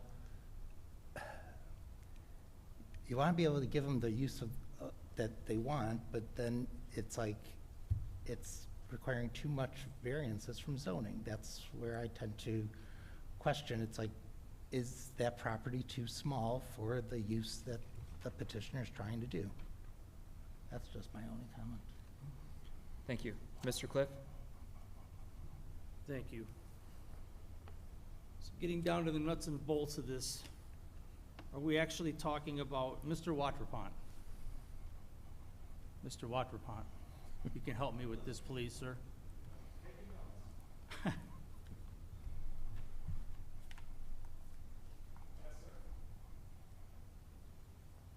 First, I'm going to preface my comment because, you know, I like to talk about ordinances and antique ordinances and ordinances that are out of date. Our city ordinances don't address a lot of the issues that come up when it comes to our neighbors and community members of the Muslim faith. They don't understand, they don't address how their mosques operate. They have, in my opinion, they're absolutely clueless of the whole religion and how they work. Back in 2014, a group of people came before this board, whoever was seated there at the time, and managed to get a variance to open a mosque in a planned business district area. Where are houses of religion usually relegated to in the city of Warren? Anybody? It's an open question. Neighborhoods. R1 districts, residential districts.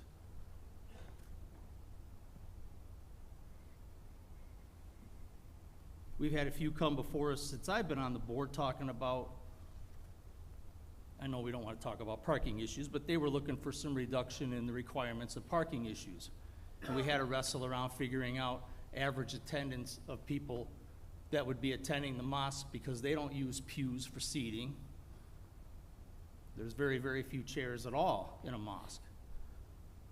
So between me and a couple board members and the imam, we figured out about how many people there were, and I was able to convince this board that, yeah, you know, what they're asking for is not unreasonable. Some of your bigger institutions of other faiths draw big crowds, and there's parking problems. They're a little less often. These folks gather heavy on Friday afternoons. I have to travel through Hamtramck on Friday afternoon between 1 and 3 o'clock. It's just, I'm not mad about it. It's just, that's how their faith proceeds to move along, and that is their busy time.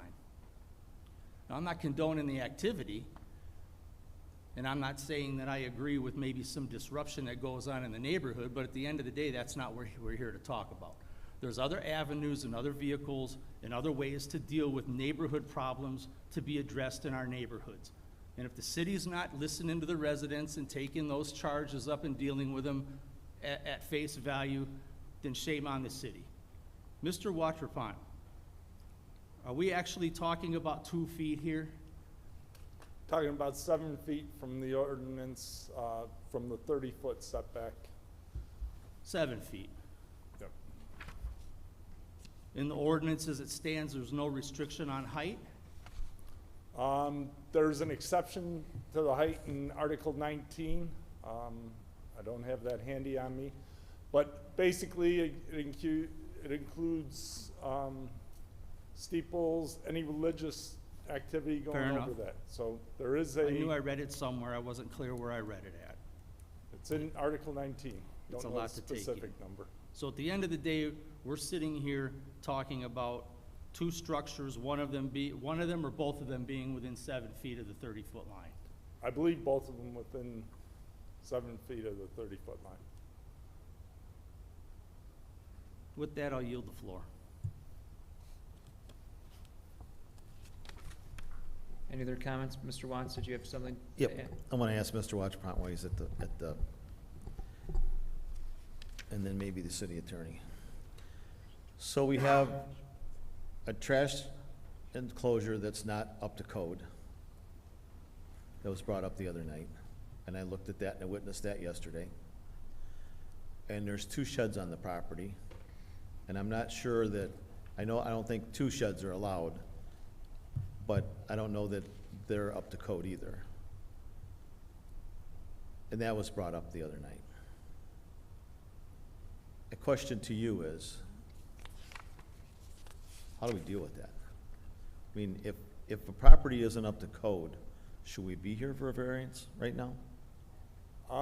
Well, most properties aren't up to code when they come before you, especially if it's something existing. That's part of the reason they do come before you. So there is no restriction on that from what I'm aware of, as a member of the board previously or a member of Okay. the city now. As far as the other items, they should be on the site plan. It's a site plan requirement for all structures to be on there. I did not review this site plan or the site to verify that everything was there. We do that occasionally, but it's usually in the winter months that we have the time to be able to go out and look at some of those things a little easier. So usually it'd be a complaint. We would send someone out there specifically to go through what the property has and what they should have and what they don't have and what permits there are on file. All right, appreciate that. So my next question would be to the city attorney. If the items that are out of code that were cited the other night, and we went out there and we seen them, but they're not part of the variance, should we be moving forward with this until things are brought up to code? If you look at the site plan, I know they noted, the petitioner specifically asked someone to go out and review the property so that they could release the bond. Those 2 items were noted. The 1 shed, it indicates in here, is gonna have to be removed, and that the trash enclosure needs to be enclosed. Those were noted on Planning Commission's notes. The only ordinance that I am aware of that would prohibit someone from petitioning this board is if they are in default financially. Okay, I'm more of that. Thank you. Okay, and then the last thing I'd like to point out is based on what went on at planning on Monday evening, and then to have the impact statement that says there was no issues found is a false statement from the planning commission. That's a huge problem.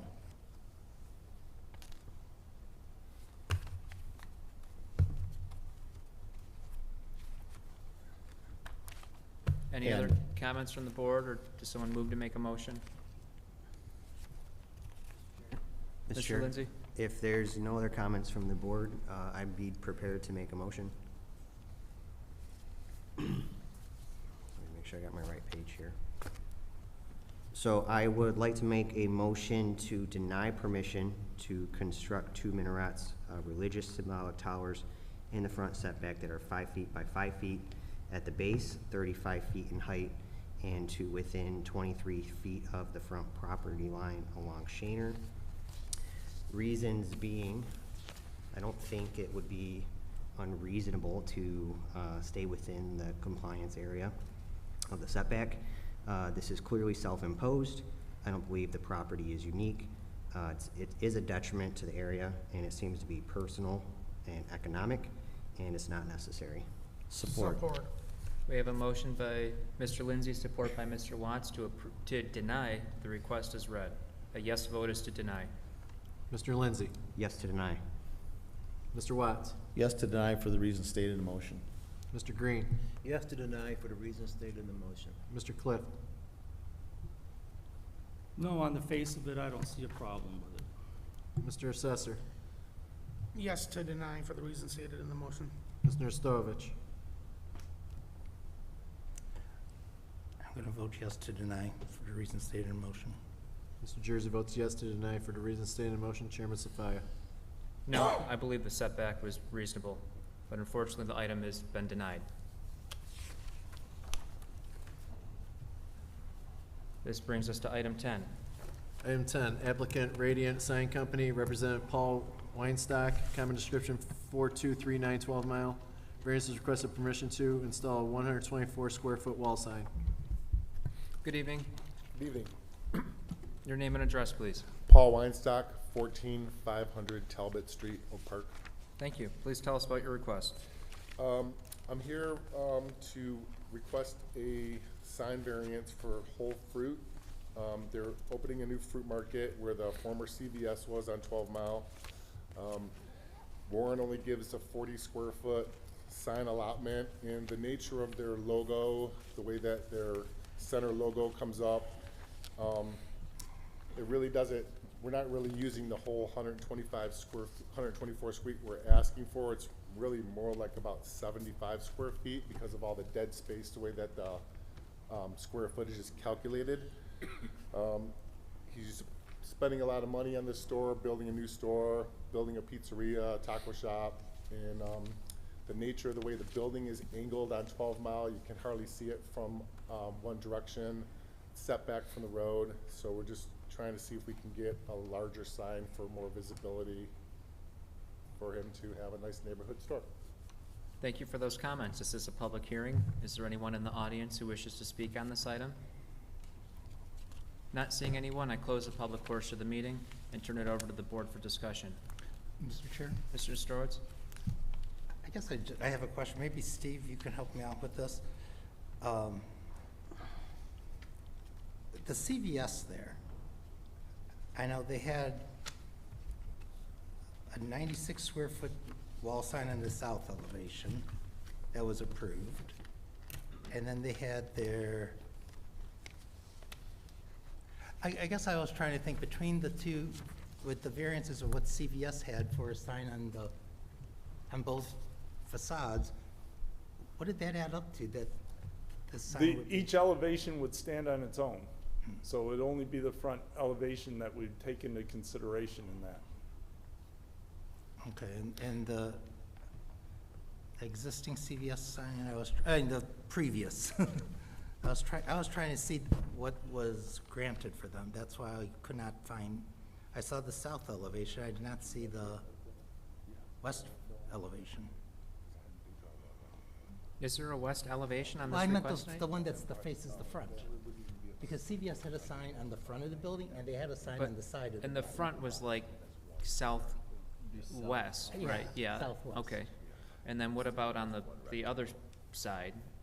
I assume that was considered the south elevation, because Yeah. I saw the variance granted in 93 when Arbor Drugs got a 96 square foot sign on the south elevation. It's hard to tell when it's, that building's on a diagonal, Right. or was that part of, Or, I mean, in any event, maybe we should clean that up tonight. I noticed, the petitioner was talking about it, if it wasn't boxed in. Well, we stopped boxing in about 4 years ago. We will go to the outer limits and go from there. I believe this may not need a variance at this point in time. I believe it may be closer to the 90 square feet. I don't have those dimensions to do that here right now. And I do agree that the south elevation and that is probably not correct because of the way that building is angled. So, well, just, and I guess basically, because I mean, I would have no problem with the sign as long as they clean it up, and I don't want to find out that, oh, we give permission to this sign and then another one appears around the corner. That's my concern. Right. If we have that one sign, and I think it actually should fall within the 96 square feet, but. Is the existing pole sign still there? Yeah, there is a pole sign. There's gonna, I think they're gonna take over the pole sign, Is the existing slot. pole sign still there, Steve? yes, the existing pole signs there. Because you are, to the petition, you're gonna be using the existing. Yeah, the we're gonna former- reface, we are gonna reface the pole sign, we're not gonna make it bigger or taller, whatever's there, we're just gonna reface it. Which gives the visibility Which along is all 12 conforming. Mile, that, Not looking for a second sign on the building.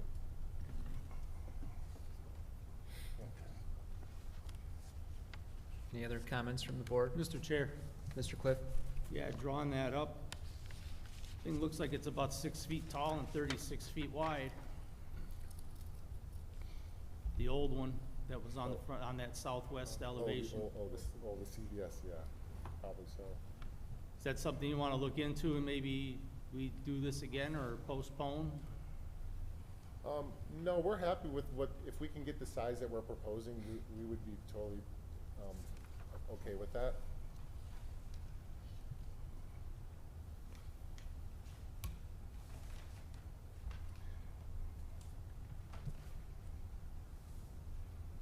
Yeah, it's as tall as the entrance doors and about 7 wide. It's 84, so it's 7 Mr. feet, Cliff, it's just to the tip. Perhaps the petitioner would rescind the wall sign on the south elevation. It's like I think that would be a good That's like 2 feet, and that's 2 feet. housekeeping item. Yeah, yeah, because it's inside, I right? think the sign they're proposing is tastefully done.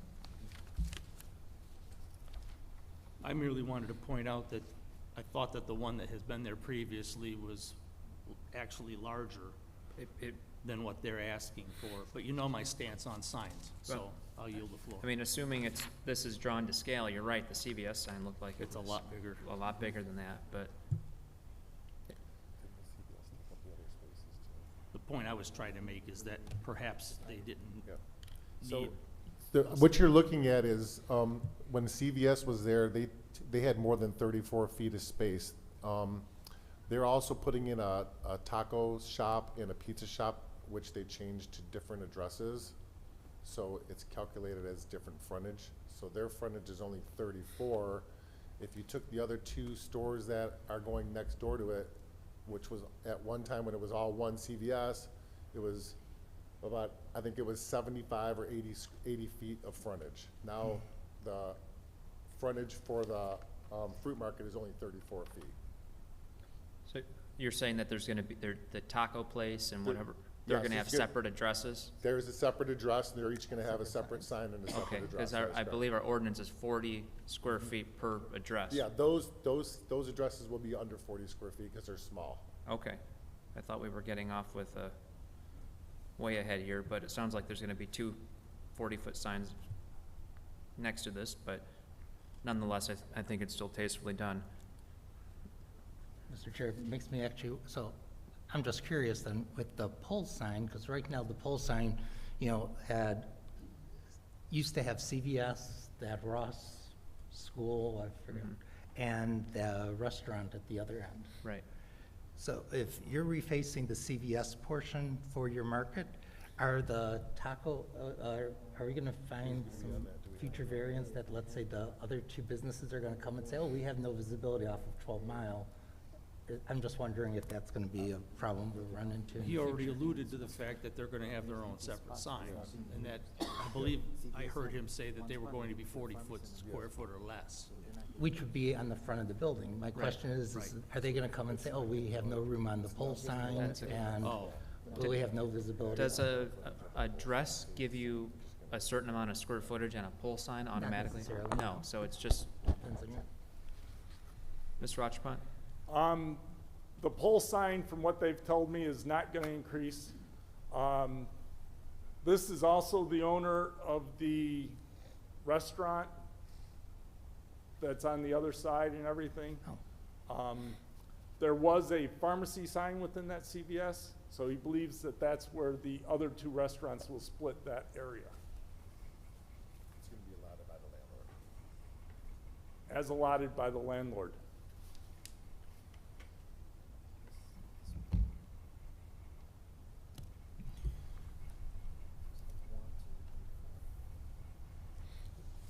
What's Ross, where's Ross? Mr. Chair, real quick to the petitioner, would the petitioner be open to rescinding that variance on the south elevation of the 96.6 square feet that was granted on June 9th, 1993? What's the question? Would you be open to rescinding the sign variance that was granted on June 9th, 1993 to erect a 96.6 square foot wall sign on the south elevation? You can have a 96 square foot sign. No, he's saying. Which is really the southeast, Rescind this, kind of. and they'll make a motion to approve it. Okay. If they don't approve it, it don't get rescinded. I thought we couldn't use that variance, so. Because of the split of the Right, property, and because that's it's- why, because right. we're adding more signage too. Okay. Yeah. So you're asking for your business, so Yes. you can rescind it. Yeah, okay, yeah. Would We'll you be rescind open it. to that? Yes, yes, we are. Okay, I yield the floor.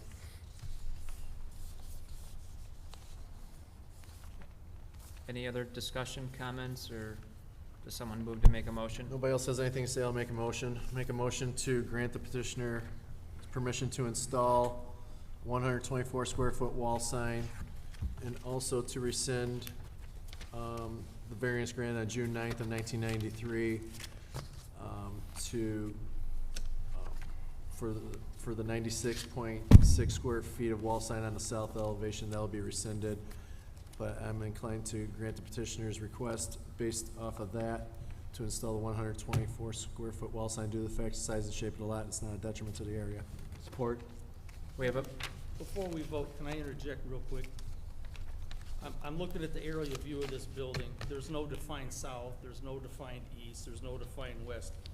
I think it'd be a little more comfortable if we define that for granting the permission of that 120 square foot wall sign and designate that on the southwest elevation Yeah, to avoid confusion in the future. Is that your amendment? You gonna make an amendment to it, or just read it as such? Would you be willing to amend your motion to reflect that on the southwest elevation? Sure. Let me read this again. So I'm going to withdraw my initial motion. So I'm going to make a new motion to grant permission to install a 124 square foot wall sign, and also to rescind the permission to erect a 96.6 square foot wall sign on the southwest elevation that was granted on June 9th, 1993. Due to the fact the size and shape of the lot, it's not a detriment to the area.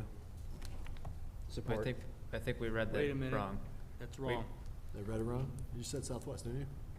So, we're gonna rescind on the southeast and the new signs going on the Southwest. southwest. I give up. I yield the floor. I retract my motion.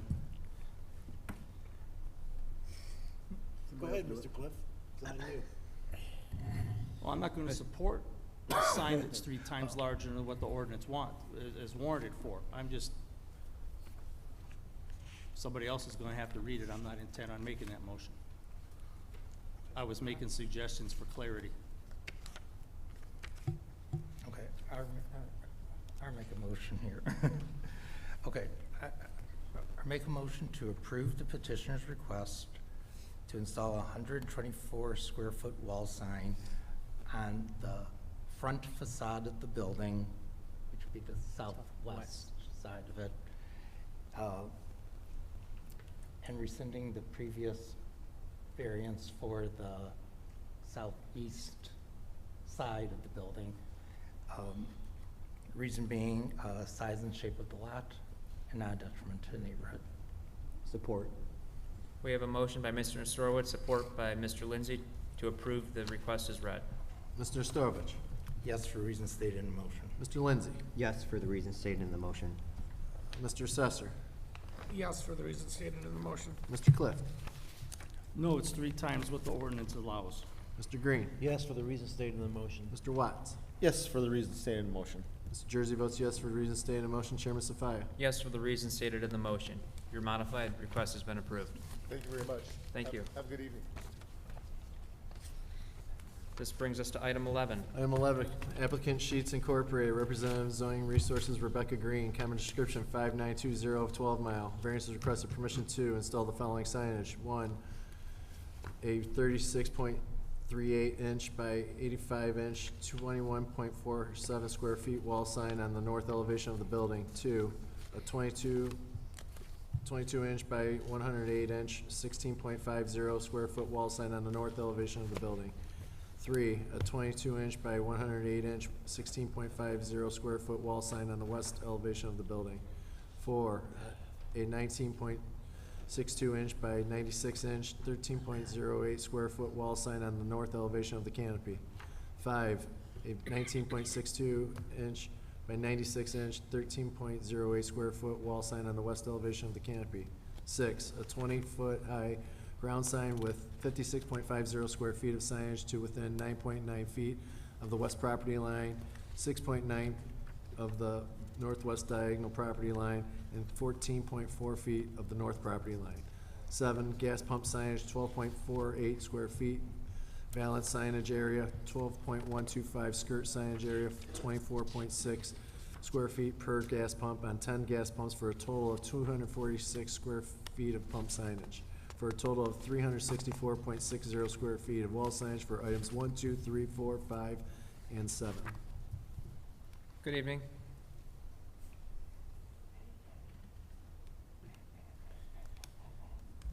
Your name and address, please. Yeah, my name is Rebecca Green. My address is 74 Glen Drive, Worthington, Ohio. I'm here on behalf of Sheets of Farmington Hills, Michigan. And this is we were aware that there were severe limitations of signage for gas station, or for businesses in Warren, so we came with a very reduced sign package. Traditionally, we have 5 signs on our buildings. This one has 3. And these are smallish signs with the sheet sign itself being under 20 square feet, and just delineating the entranceways. Our canopy signage generally sports 5 different signs. In this case, we're only asking for 2, and the canopy edge does not have any striping, swooshes, or any other indications of what it is, other than the 13.08 square foot sheet sign that is on facing 2 of the public streets. We also have, just like many other gas stations in the area, gas pump signage, and we were asked to include that as wall signage. Our gas pumps have the word Sheets on the valances, but not on the skirts. Nevertheless, the city asked us to include both the skirt and the valance as in our request, and we did that. Our final piece is the ground sign, which has, I think it's 56, 57 square feet of area, 20 feet height, and then we are requiring a setback variance for that particular sign. The reason is this sign sits, the foundation for this sign sits next to our underground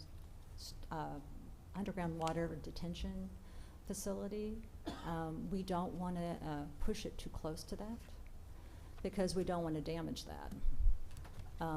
So we are requiring variances for that setback. I think this summarizes the variances we're looking for. If you look about the city, many of the existing gas stations have similar signage that we are requesting. I would suggest that the signage that we are asking for is less than what you see typically in the city of Warren for gas stations. I am happy to take your questions. Thank you for those comments. This is a public hearing. Is there anyone in the audience who wishes to speak on this item? Not seeing anyone, I close the public portion of the meeting and turn it over to the board for discussion. Mr. Chair? I'm sorry, I didn't hear. Mr. Storrs, Yes, go ahead. I just have one question, a question on clarification, because Yes. I saw where, you know, the variance requested talks about the sign, the pole sign there being 56.5 square feet of signage.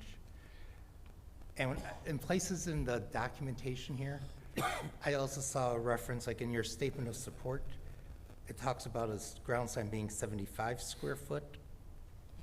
And I was just wondering, I just want to make sure, are we talking about 75 square feet, or are we talking about 56 square feet? When the city reviewed my statement in support, they calculated the sign area differently than I did. Many jurisdictions calculate it as an imaginary rectangle around all different portions of the sign area, the sign cabinets. So, and the sheet signage generally does not come in a rectangle. It comes in like a lollipop piece that sits on the top, and then the gas prices, which are more rectangular at the bottom. And if you do that imaginary triangle, you get kind of a larger area than is actually the sign cabinets. The city calculates it as a sign cabinet that says sheets, and sign cabinets, because there are two, for the price portion of that sign. So I just calculated in a different method. Understood.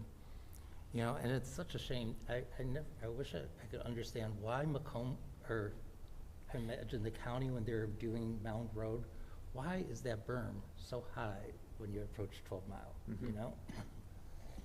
Because that's totally, I mean, I imagine that's why they want a sign so tall, is so that way it can be seen over. The actual appearance of the sign, though, it's relatively modest. Yes, I agree, Yeah. I agree. I just wanted to get a clarification on this square footage over there. I would just like to ask, there's gonna be no additional window signage or donut signage, bagels, whatever other food offerings there are. This is the entire sign package? There will be, I'm sure, less than 25, a couple signs on the door. And also, there'll be like construction signage during the construction period. Okay. Those are typically placed on the banners, or they're usually banners placed on the construction fence. And they're only there during the time that the fence is there. Those are taken down. And again, they do put two small, less than 25% of the total pane of each door, they do put a small sign on there. Usually it is relating to hiring. Okay. That all seems normal. Mr. Chair. Secretary Jersey? To the petitioner, good evening, ma'am. So, I'm gonna pose the same question I posed to the last petitioner. Would you be willing to relinquish all the current variances that are currently on both properties, 5920 12 Mile and 28950 Mound? I'm unaware of what those variances So are. one of them is to retain an existing ground sign. It's 18 feet overall in height. Another one is to erect an 8-foot by 10-foot, 80 square foot freestanding ground sign that went along with the Victory Inn. There's another request, granted permission for a 13-foot by 33-foot, 27-foot, 8-inch high, looks like, almost like a dumpster enclosure, I think. Well, we granted the more recent dumpster enclosure variance. 8-inch high to within 16 feet of the front property line. and also grant permission to retain existing hard surface parking along the property lines along 12-mile Mound Road, and also to erect a 5-foot by 7-foot, 35-square-foot ground sign, 19-foot high. My concern is just all these variances on the property. If we're gonna grant the additional, you know, all that would go with the land as well, so. Well, I understand what you're saying, it's just that I'm unclear if any of that is relating to the current construction Maybe of this- this? maybe Or if this this is gentleman all could- relating to a prior user, that's. Yeah. I mean, if it's relating to a prior user, I don't have a problem with it, but I'm just don't wanna like. Well, maybe undo this guy something. could actually shed some light on it. What do you got, I Steve? believe the dumpster was Sheets, if I was trying to find and go along with you. Yeah, the dumpster was for Sheets, they came for that for all their projects up front when they were going through planning. The rest of them, I would say, are related to other activities and other signage. We can look at these as The well. 8-foot high dumpster looks like it was approved through like, Those sheets we approved that. this was? Yes. Yeah, Silk and Gold? yeah, it was Yep. a intermediate. It was okay. intermediary. Yes. That's Okay. Sheets. Gotcha. We approved. Okay, great. So, this so the other is, two, This one's approved. Yeah, but we're not doing this one, this I don't know anything about. Right. So the others are related to signs, I think, are not related to Sheets. okay. Would you be willing to get rid of all the signs? Would- They are yours, yeah. Just to try to clean up the property and make sure we aren't, you know, since we're granting, you know, more already, I just didn't want it to be an overburdening thing on that property. Understand. And the- I mean, if these are variances related to prior users and not to the Sheets development, Okay. then that Thank- sounds. Thank you, ma'am. I'll yield the floor. Mr. Chair, Mr. Green? one quick question. So, in reference to the ground sign, it says that the setback will be 2.3 feet from Mound Road. So when that was our initial site plan that we had submitted, and when I wrote my statement in support, that is correct, that's what I had. But after that, we got a updated site plan from the civil engineer, which I believe was, I submitted it to the city, and so it had updated numbers. And if, This is the new one. So, Yeah. what? So on the so new s- one- What we're approving then is this one. That's the request, is the new one. It's- I'm requesting what the site plan that was updated, I'm using that one. And for, So what's the setback gonna be on the Mound Road side? Well, there's 3 sides to that. It's going to be 9.9 from the west property line, which would be Mound. 6.9 from the northwest diagonal, because the property line cuts there, there's an angle, so it's gonna be closer to the angle, but further from the complete intersection, and 14.4 from the north property line. So how wide is the right-of-way? There's gotta be an easement there, it's not in the right-of-way, is it? It's, no. It's not no, in the it's right-of-way, on- no. That's how far it is from the right-of-way. those are That's the, distance setback from. Go ahead, Ms. Green. I'm sorry. those are distances from the setback. From the Because actual it's a setback 20-foot sign, itself. my understanding is that we needed a 20-foot setback. All right, thank you. And the reason we need these setbacks, these revised, or these, which we need variances for, is because of the underground water retention system. It's very close to that foundation. All right, got it. Thank you. That's the right-of-way. All right, so the sign itself is, the setback is from the right-of-way? Yes. Not from the road? All right, that was my confusion. Thank you. Yeah, it was confusing the way you wrote it. There's no other discussion or comments. Someone move to make a I would motion? make a motion. Please do. Or make a, You don't have to read it all, you can just put as read. okay. I'd like to make a motion to approve the petitioner's request as previously read into the record. Reasons being, size and shape of the lot,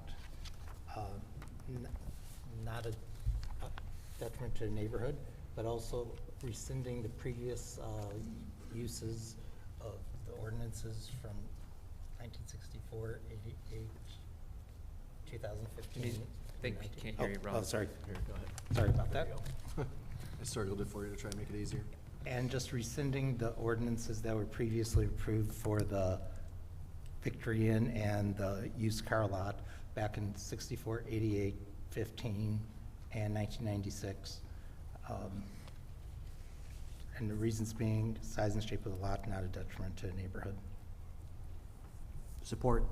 We have a motion by Mr. Storowitz, support by Mr. Lindsay, to approve the request as read. Mr. Ostorovich? Yes, for reasons stated in the motion. Mr. Lindsay? Yes, for the reasons stated in the motion. Mr. Assessor? Yes, for the reasons stated in the motion. Mr. Clift?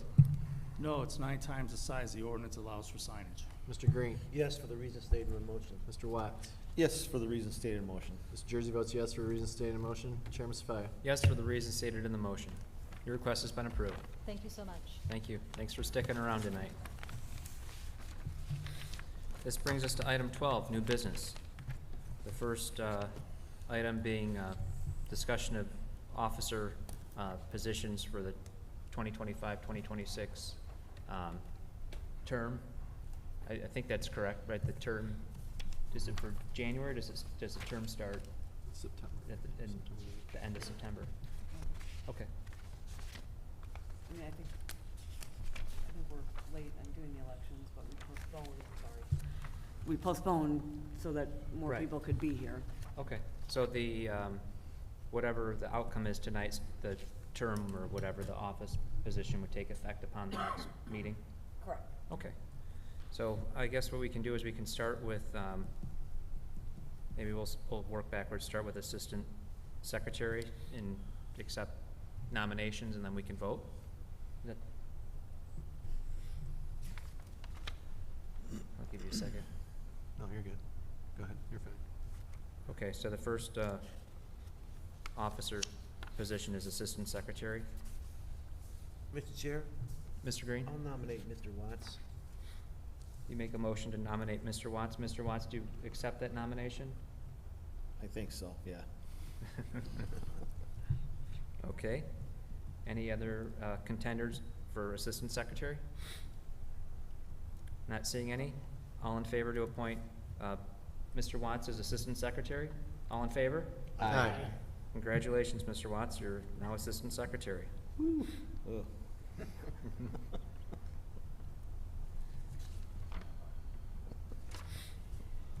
Okay. Yeah. And now the next position, secretary. I'd like to make a nomination for Mr. Jersey. He's done a fantastic job as secretary, and I'd like to nominate him to do it for another year, if he would accept that. I'll support it. Any other contenders for secretary? Not seeing anyone? All in favor? Aye. Well, I forgot to add. Aye. I didn't ask if you accepted the I nomination. accept the nomination. Okay, too late. You're stuck with us for another year. Congratulations, Secretary Jersey, for another term as. Mr. Chair, I have a question. Mr. Lindsay? Should we be doing a roll call vote on these or not? It probably would be better housekeeping, but I think we should do I'm fine how we've done it so far, but I want to clarify as we move forward. I'm okay with the all in favor vote when there's just one One nomination. nomination. Okay. If there's more than one, obviously, we'll do a Okay. name roll call unless Madam Attorney thinks otherwise. No, I think I'm gonna double check real quick. I think Or it just needs a majority vote, I think, so I don't know if it matters how we do it. If you would be more comfortable with that, we could do that moving forward, or if you want to make a motion to do that, whatever. It was more of a question. I don't think it matters. You think we're okay? Yeah. Okay. The next position is vice chairman. Mr. Chair, I'd like to make a motion to nominate Mr. Cliff for vice president. Mr. Cliff, do you accept your nomination? Well, I was looking a little harder at being the chair, but I'll accept that nomination. Thank you. Any other contenders for vice chairman? Mr. Chair, Mr. Watts? Motion to, or, Roman, Mr. Nick, Mr. Armitage. We have a nomination for Mr. Cliff. Mr. Nestorowitz, do you accept the nomination? Any other nominations for vice chairman? None? We'll do a roll call to place your vote for Mr. Nestorowitz or Mr. Cliff. We will start with Mr. Lindsay.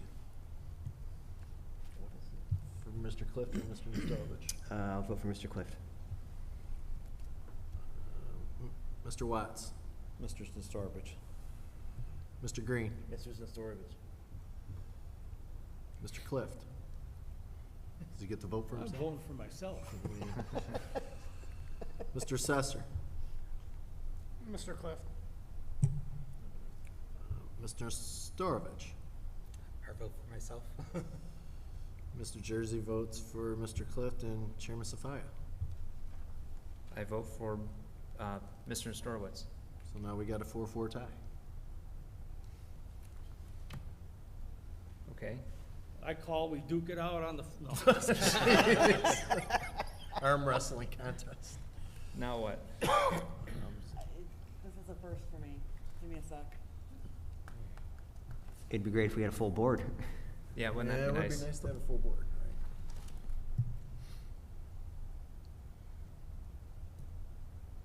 I mean, it's not gonna make a difference if we say the nominees can't vote, because Right. still Yeah, gonna be a tie. it'll still be a tie.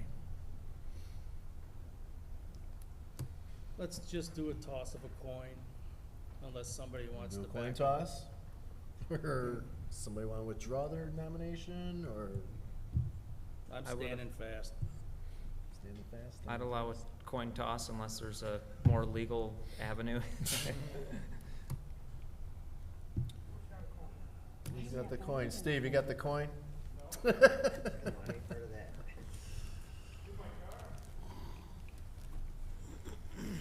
Oh, just the receipt for my suit. Yes, Yes, please. Seriously? I don't know if this is legal. I think we need to find out what Robert's Rule of Order says. I know, I'm trying.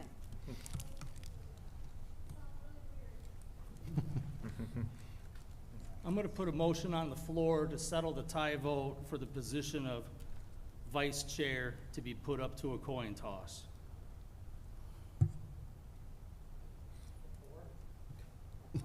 Yeah, Should we wait, or should we wait for, If there's a more proper. or should we wait for a full board or Oh, something like that? Wait, is it I mean, I mean- it's been tough sledding, trying to get a full board too. I mean, I kind of concur about that too. But we gotta have this done. We gotta get this done tonight.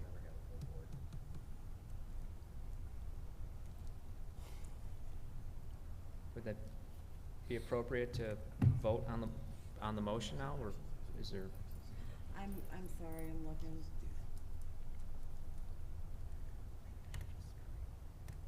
I mean, all I'm finding is that it says it's, denied because it has to be majority. It's gotta be but- either 5 or 6, so. Take a new vote. Hold on. Everybody flip their vote and see if we get. Yeah. We'll be here all night. Mr. Chair, Mr. Storowitz? I was gonna say, I actually withdraw my nomination, and, Mr. Clifton. Mr. Okay, right. Nestorowitz, that's mighty big of you, and I appreciate that. Which sounds right, Nicole. But if I do a lousy job, you're taking over for me. Oh, then there you go. Just so Thank we you. know, I have the answer now, I'm Yes. gonna tell you. First step is to recount the vote. Announce the tie, hold a new vote. Only the candidates who were in the tie are voted on. It continues until one person receives a majority. Okay, so, Oh my Mr. Assessor. Thank Okay. you for that. Oh, Okay. man. No coin Mr. toss. Mr. Storowitz, thank you for withdrawing. Thank you, Mr. Mr. Cliff, Storowitz. congratulations. Thank you. Okay, and last but not least, Chairman. Mr. Chair, I'd like to make a motion to select you as, Mr. Safaya as chair again, because I think he's done a pretty good job. Thank you. I accept the nomination. Are there other nominations tonight? I'll vote to nominate Mr. Nestorowitz. Mr. Nestorowitz, do you accept the nomination? Chair? Yes. Mr. Chair, Mr. Watts? I'll nominate Mr. Green. Mr. Green, do you accept the nomination? No. Any other nominations You tonight? don't wanna think about it a minute or not? That was a quick no, Mr. Green. That was pretty quick. You No. said no. He'll just mess it up, man, I'm telling you. So we'll take a vote? No other nominations? Okay, roll Yeah, call. I'm gonna make a nomination. I'm gonna nominate Mr. Assessor for chair. Mr. Assessor, do you accept the nomination? Thanks, but no, I decline. Thank you. No candy bars for you. So we'll put this to the vote. Between Mr. Safaya and Mr. Nestovich. Mr. Lindsay, Mr. Nestorovich. Mr. Watts, Mr. Nestorovich. Mr. Green. Mr. Safai. It says Mr. Safaya. Oh, Sorry. Mr. Clift. That's a tough one.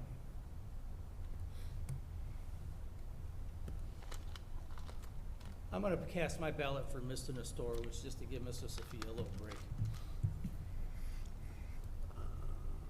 Mr. Assessor. Mr. Sophia. Mr. Nestorovich. Vote for myself. Mr. Jersey votes for Mr. Safaya and Mr. Safaya. I'll vote for myself. Here we are again. No. 4 apiece.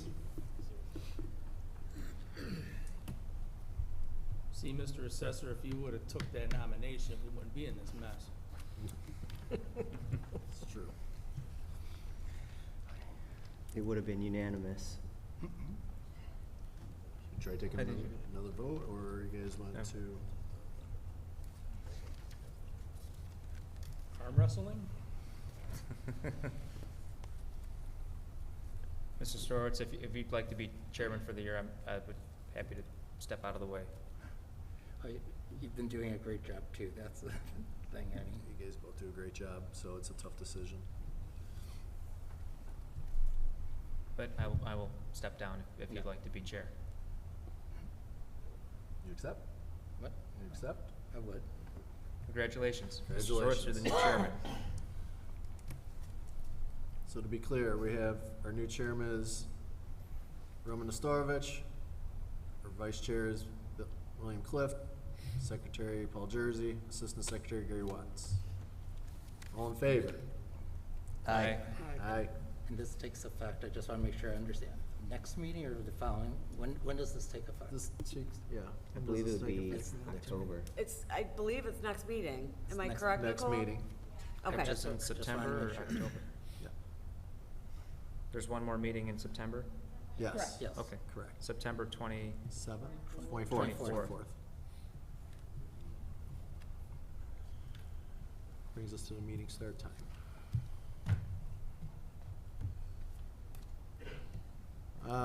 So under new business, we got discussion on the meeting start time. So I'd like to make a motion to move our meeting time to 7 o'clock. Discussion? Yeah, can we have some discussion around this? Yeah, Sure. yeah, because last time we met, that time did not work for Mr. Lindsay. Yeah. And so I wanted to hear from Mr. Lindsay But whether, Well, First there's of all, two of us that don't I'm work understanding for this now. wouldn't take effect, the proposal is for January. For January. Starting in So we'll January. start in January. Okay. Are you, Mr. Lindsay, you said you So- have a conflict that, on? So when we met last, we had no discussion. It was up for a vote. I've not even heard reasons why the board wants to move, so I would like to know where's it coming from, what's drawing that.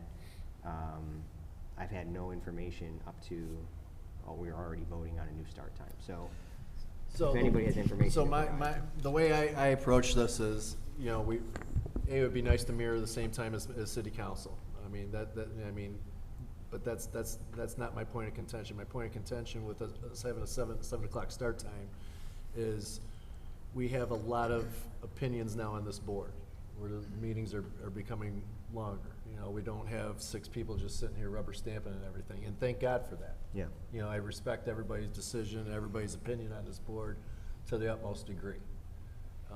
But I think a 7 o'clock start time would try to get us out of here, not at, what is it now? 9:40, I mean, we'd get us out of here at 9 o'clock. So we're kind of saving a half hour in the evening by starting a half hour earlier. I'm just trying to get us home a little bit earlier for, you know, to enjoy our evening. Yeah. So that was my only concern and point of doing this. So. Yeah, no, I think on a surface level, it makes sense. My thought about it is, I agree. I would love to get home earlier. I don't like getting home at 10 o'clock after these meetings. I don't know that a sooner start time, an earlier start time, I should say, gets us out of here earlier. I don't think our meetings are ran efficiently. I think tonight was an example of that. I would like to see more decorum on the board. If we're closing public portions of the meeting, let's close the public portions of the meeting and allow the board to have their discussion. I think having more efficiencies in how the meeting's being ran helps with getting us out at a better time. The other thing with that, I don't know about you guys, when I get to work early, I'm like, I'm getting to work early, get my work done so I can leave earlier. It's never happened once. So I'm always leaving late. So I just don't know that an earlier start time gets the accomplished goal. I think it's a nice effort to try. My personal feelings against it, I mean, if the board wants to move, I don't want to be the one person standing in the way. It does pose more of a personal challenge for me. I'm not always out of work right at 5 o'clock. I can't leave sometimes, and starting at 7, I think there are going to be instances where I will be rushed to get here by 7. I'll likely be skipping a meal. I won't see my wife that night. I mean, I got to skip church on Wednesday to get here at 7. So there's a lot of personal reasons that the 7:30 start time works better for me. But again, I'm dedicated to being on this board. I committed to serving at least this term. So if that's what the board unanimously wants, I don't want to get in the way of it. Understood. Mr. Chair, Mr. Cliff. I echo a lot of Mr. Lindsay's sentiment. Getting started early doesn't necessarily translate into getting done earlier. I think that's more impactful on scheduling, and again, as he stated, how we conduct our business here as a board. Stay on the road, stay out of the weeds, things go a little bit smoother. On a personal note, I'm a regular full-time employee guy. I do my 40 plus a week. I now have 2 501c3 LLC corporations that I'm running.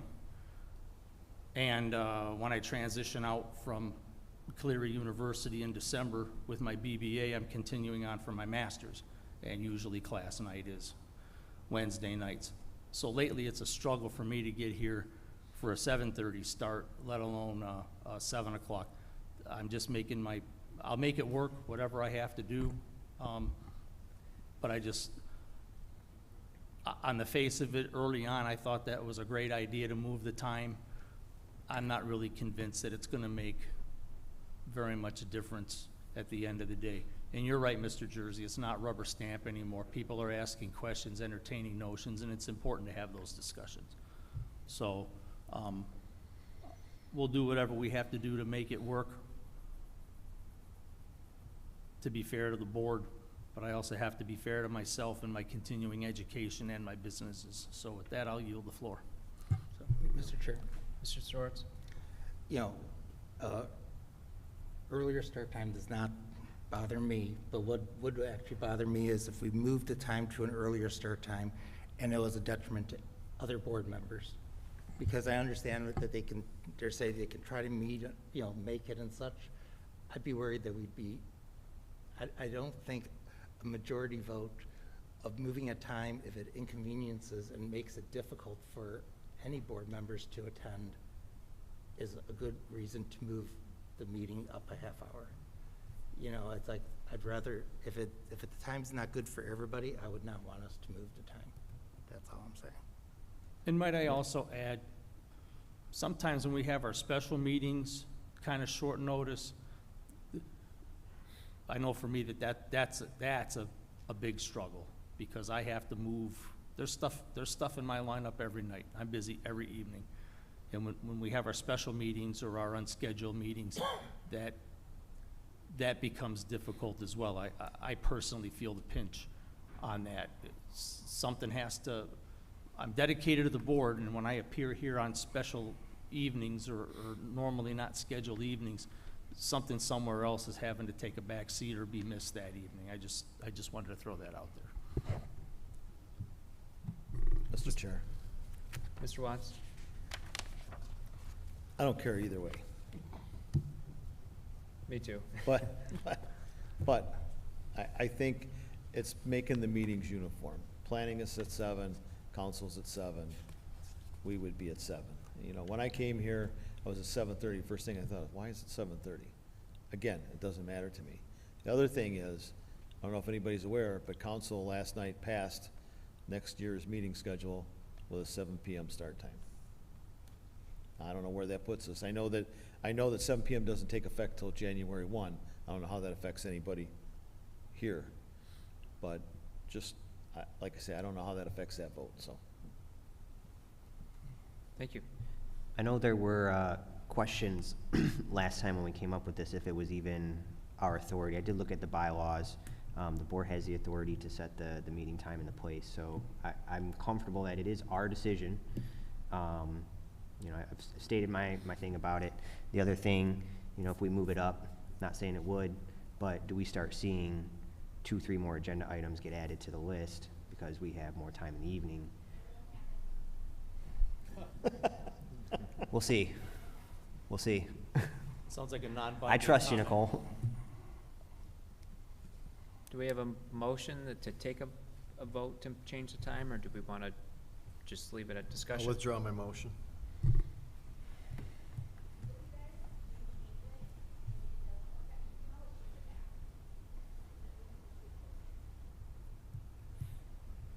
But in the process of finding out that it doesn't work, something will happen to force us to have to move it back. And I don't think any of us are comfortable with playing the let's try it and see game only to have it fall on its face and something that needs to be addressed or whatever gets missed or not handled the way it should. Thank you, Mr. Jersey, for withdrawing your motion. I second it. Thank you. Thank you. Got a question for him. Mr. Assessor? Through the chair to the attorney. Now, is it our bylaws as a board, or does council set the time because we are an extension of council? Oh, you're asking me? Yeah.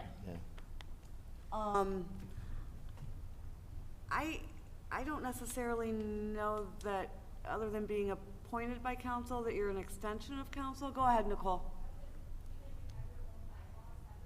Yes. No, the rules of procedure, yeah, give the authority to the board members to. And if that doesn't work, we can move the meetings till 4 a.m. before work. Has the council voted on these meetings? They voted last night Oh, okay, on the schedule and the start time. okay. Motion to adjourn. All in favor? We have a support? A motion by Secretary Jersey, support by Mr. Lindsay to adjourn. All in favor? Aye. Meeting adjourned at 9:49.